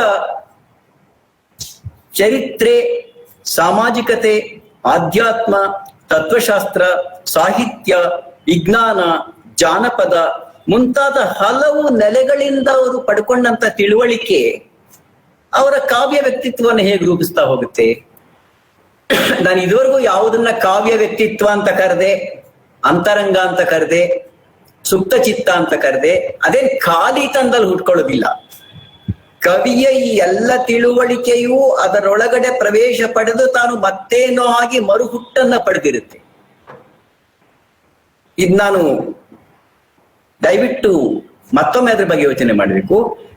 ತಿಳಿವಳಿಕೆ ಎನ್ನುವುದು, ಜ್ಞಾನ ಎನ್ನುವುದು, ಆಲೋಚನೆ ಎನ್ನುವುದು ಕವಿತೆಯೊಳಗಡೆ ಗೈರು ಹಾಜರಾಗುವುದಿಲ್ಲ. ಕವಿತೆಯೊಳಗಡೆ ಭಾಷಿಕವಾಗಿ ಹೊಸ ಹುಟ್ಟನ್ನ ಪಡೆಯುತ್ತೆ. ಈ ಹೊಸ ಹುಟ್ಟನ್ನ ಪಡೆದಾಗ ಅದು ಹೇಗೆ ಕವಿತೆಯ ಭಾಷಿಕ ಆಕೃತಿಯಲ್ಲಿ ಕೋಡ್ ಆಗಿದೆ, ಆ ಕೋಡ್ ಆಗಿರೋದ್ರಿಂದ ಡಿಕೋಡ್ ಮಾಡಿ ಒಬ್ಬ ಓದುಗ ಪಡ್ಕೊಳ್ಳೋ ಬಗ್ಗೆ ಹೇಗೆ? ಅದರಿಂದ ನಾನು ಹೇಳ್ತಾ ಇರೋದು, ಕವಿತೆ ಕಟ್ಟುವ ಸುಪ್ತ ಚಿತ್ತವೂ ಕೂಡ ಕವಿಯ ಒಟ್ಟು ವ್ಯಕ್ತಿತ್ವದ ಹಲವು ಆಯಾಮಗಳಿಂದ ಅದು ರೂಪಿತವಾಗಿರುತ್ತೆ, ಪೋಷಿತವಾಗಿರುತ್ತೆ. ಇಲ್ಲಿ ಅವನಿಗೆ ಜೆನೆಟಿಕ್ ಆಗಿ ವಂಶವಾಹಿಗಳಿಂದ, ಕ್ರೋಮೋಸೋಮುಗಳಿಂದ ಬಂದಂತಹ ತಿಳುವಳಿಕೆ, ಬಂದಂತಹ ಶಕ್ತಿ, ಪ್ರತಿಭೆ ಹೊಂದಿರಬಹುದು. ಅದ್ ನಾನು ಇಲ್ಲ ಅನ್ನೋ ಹೇಳ್ತಾ ಇಲ್ಲ. ಆದ್ರೆ ಜೊತೆನಲ್ಲೇ ಅವನ ಅನುಭವ ಗ್ರಂಥಿಗಳು, ಆಲೋಚನಾ ಗ್ರಂಥಿಗಳು ಕೂಡ ಜೊತೆಯಲ್ಲಿ ಸೇರ್ಕೊಂಡಿರುತ್ತೆ ಅಂತ ಕಾಣುತ್ತೆ. ಹೀಗೆ ಸೇರ್ಕೊಂಡಾಗ ಕವಿತೆ ಹುಟ್ಟುವ ರಸಕ್ಷಣದಲ್ಲಿ ಅವು ಹೇಗೆ ಸೇರಿಕೊಳ್ಳುತ್ತದೆ? ಕವಿಯ ಮಾನುಷಿಕ ವ್ಯಕ್ತಿತ್ವ, ಕವಿಯ ಭಾಷಿಕ ಅಂತರಂಗ, ಕವಿಯ ಸಮುದಾಯದ ಇತಿಹಾಸವನ್ನೇ ತನ್ನೊಳಗಡೆ ಇಟ್ಟುಕೊಂಡಿರಬಹುದಾದಂತಹ ಅವನ ಸಮಷ್ಟಿ ಚಿತ್ತ, ಇವೆಲ್ಲವೂ ಒಟ್ಟಿಗೆ ಸೇರಿ ಒಂದು ಕ್ಷಣದಲ್ಲಿ ಕವಿತೆಯನ್ನು ಹುಟ್ಟಿಸುವ ಬಗೆ ಇದೆಯಲ್ಲ, ಅದು ಬೇಂದ್ರೆಯವರಲ್ಲಿ ಯಾವ ಆಯಾಮಗಳನ್ನ ಪಡೆಯಿತು? ಅದರಿಂದ ಬೇಂದ್ರೆ ಕೊಟ್ಟಂತ ದರ್ಶನ ಯಾವುದು? ಬೇಂದ್ರೆಯವರು ಹಾಗೆ ಯಾವ ಜ್ಞಾನ ಶಾಖೆಯನ್ನು ಪಕ್ಕಕ್ಕಿಟ್ಟವರಲ್ಲ, ನಿರಾಕರಿಸಿದವರಲ್ಲ. ಅವರು ವೇದ ಉಪನಿಷತ್ತುಗಳನ್ನ ಮೊದಲಾಗಿ ಕ್ವಾಂಟಮ್ ಮೆಕ್ಯಾನಿಕ್ಸ್ ವರೆಗೆ, ಸಂಖ್ಯಾಶಾಸ್ತ್ರದವರೆಗೆ ಎಲ್ಲವನ್ನೂ ಒಳಗೊಂಡವರು. ಅವರಿಗೆ ಅವರ ಜೀವನ ಮೀಮಾಂಸೆ ಎನ್ನುವುದು ಸಮಾಜ ಮೀಮಾಂಸೆಯನ್ನ ಒಳಗೊಳ್ಳುತ್ತೆ, ಅದನ್ನ ಮೀರುತ್ತೆ. ಅವರು ಸಾಮಾಜಿಕ ಮನುಷ್ಯನ ಬಗ್ಗೆ ಮಾತಾಡ್ತಾನೆ ಜೈವಿಕ ಮನುಷ್ಯನ ಗುಟ್ಟುಗಳನ್ನು ಕೂಡ ಅರಿತಾ ಹೋಗ್ತಾರೆ. ನಮ್ ಕಾಲ ಏನ್ ಮಾಡುತ್ತೆ, ಕೆಲವು ಸಲ ಸಾಮಾಜಿಕ ಮನುಷ್ಯನನ್ನ ಮುನ್ನೆಲೆಗೆ ತಂದಾಗ ಜೈವಿಕ ಮನುಷ್ಯ ಹಿನ್ನೆಲೆಗೆ ಸರಿತಾ ಹೋಗ್ತಾನೆ.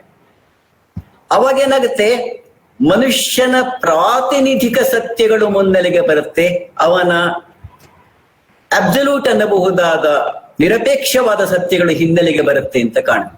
ಇದನ್ನ ನಾನು ಯಾಕೆ ಹೇಳ್ತಾ ಇದ್ದೀನಿ ಅಂತಂದ್ರೆ, ಸಾಮಾಜಿಕ ಮನುಷ್ಯ ಅಂತ ನಾವು ಹೇಳ ಹೊರಟಾಗಲೇ ಅದಕ್ಕೆ ಅಸ್ಮಿತೆಯನ್ನ ಅವಲಂಬಿಸಿದಂತಹ ಪ್ರಾತಿನಿಧಿಕವಾದ ಗುಣಗಳನ್ನ ನಾವು ಕೊಡ್ತಾ ಹೋಗ್ತೀವಿ.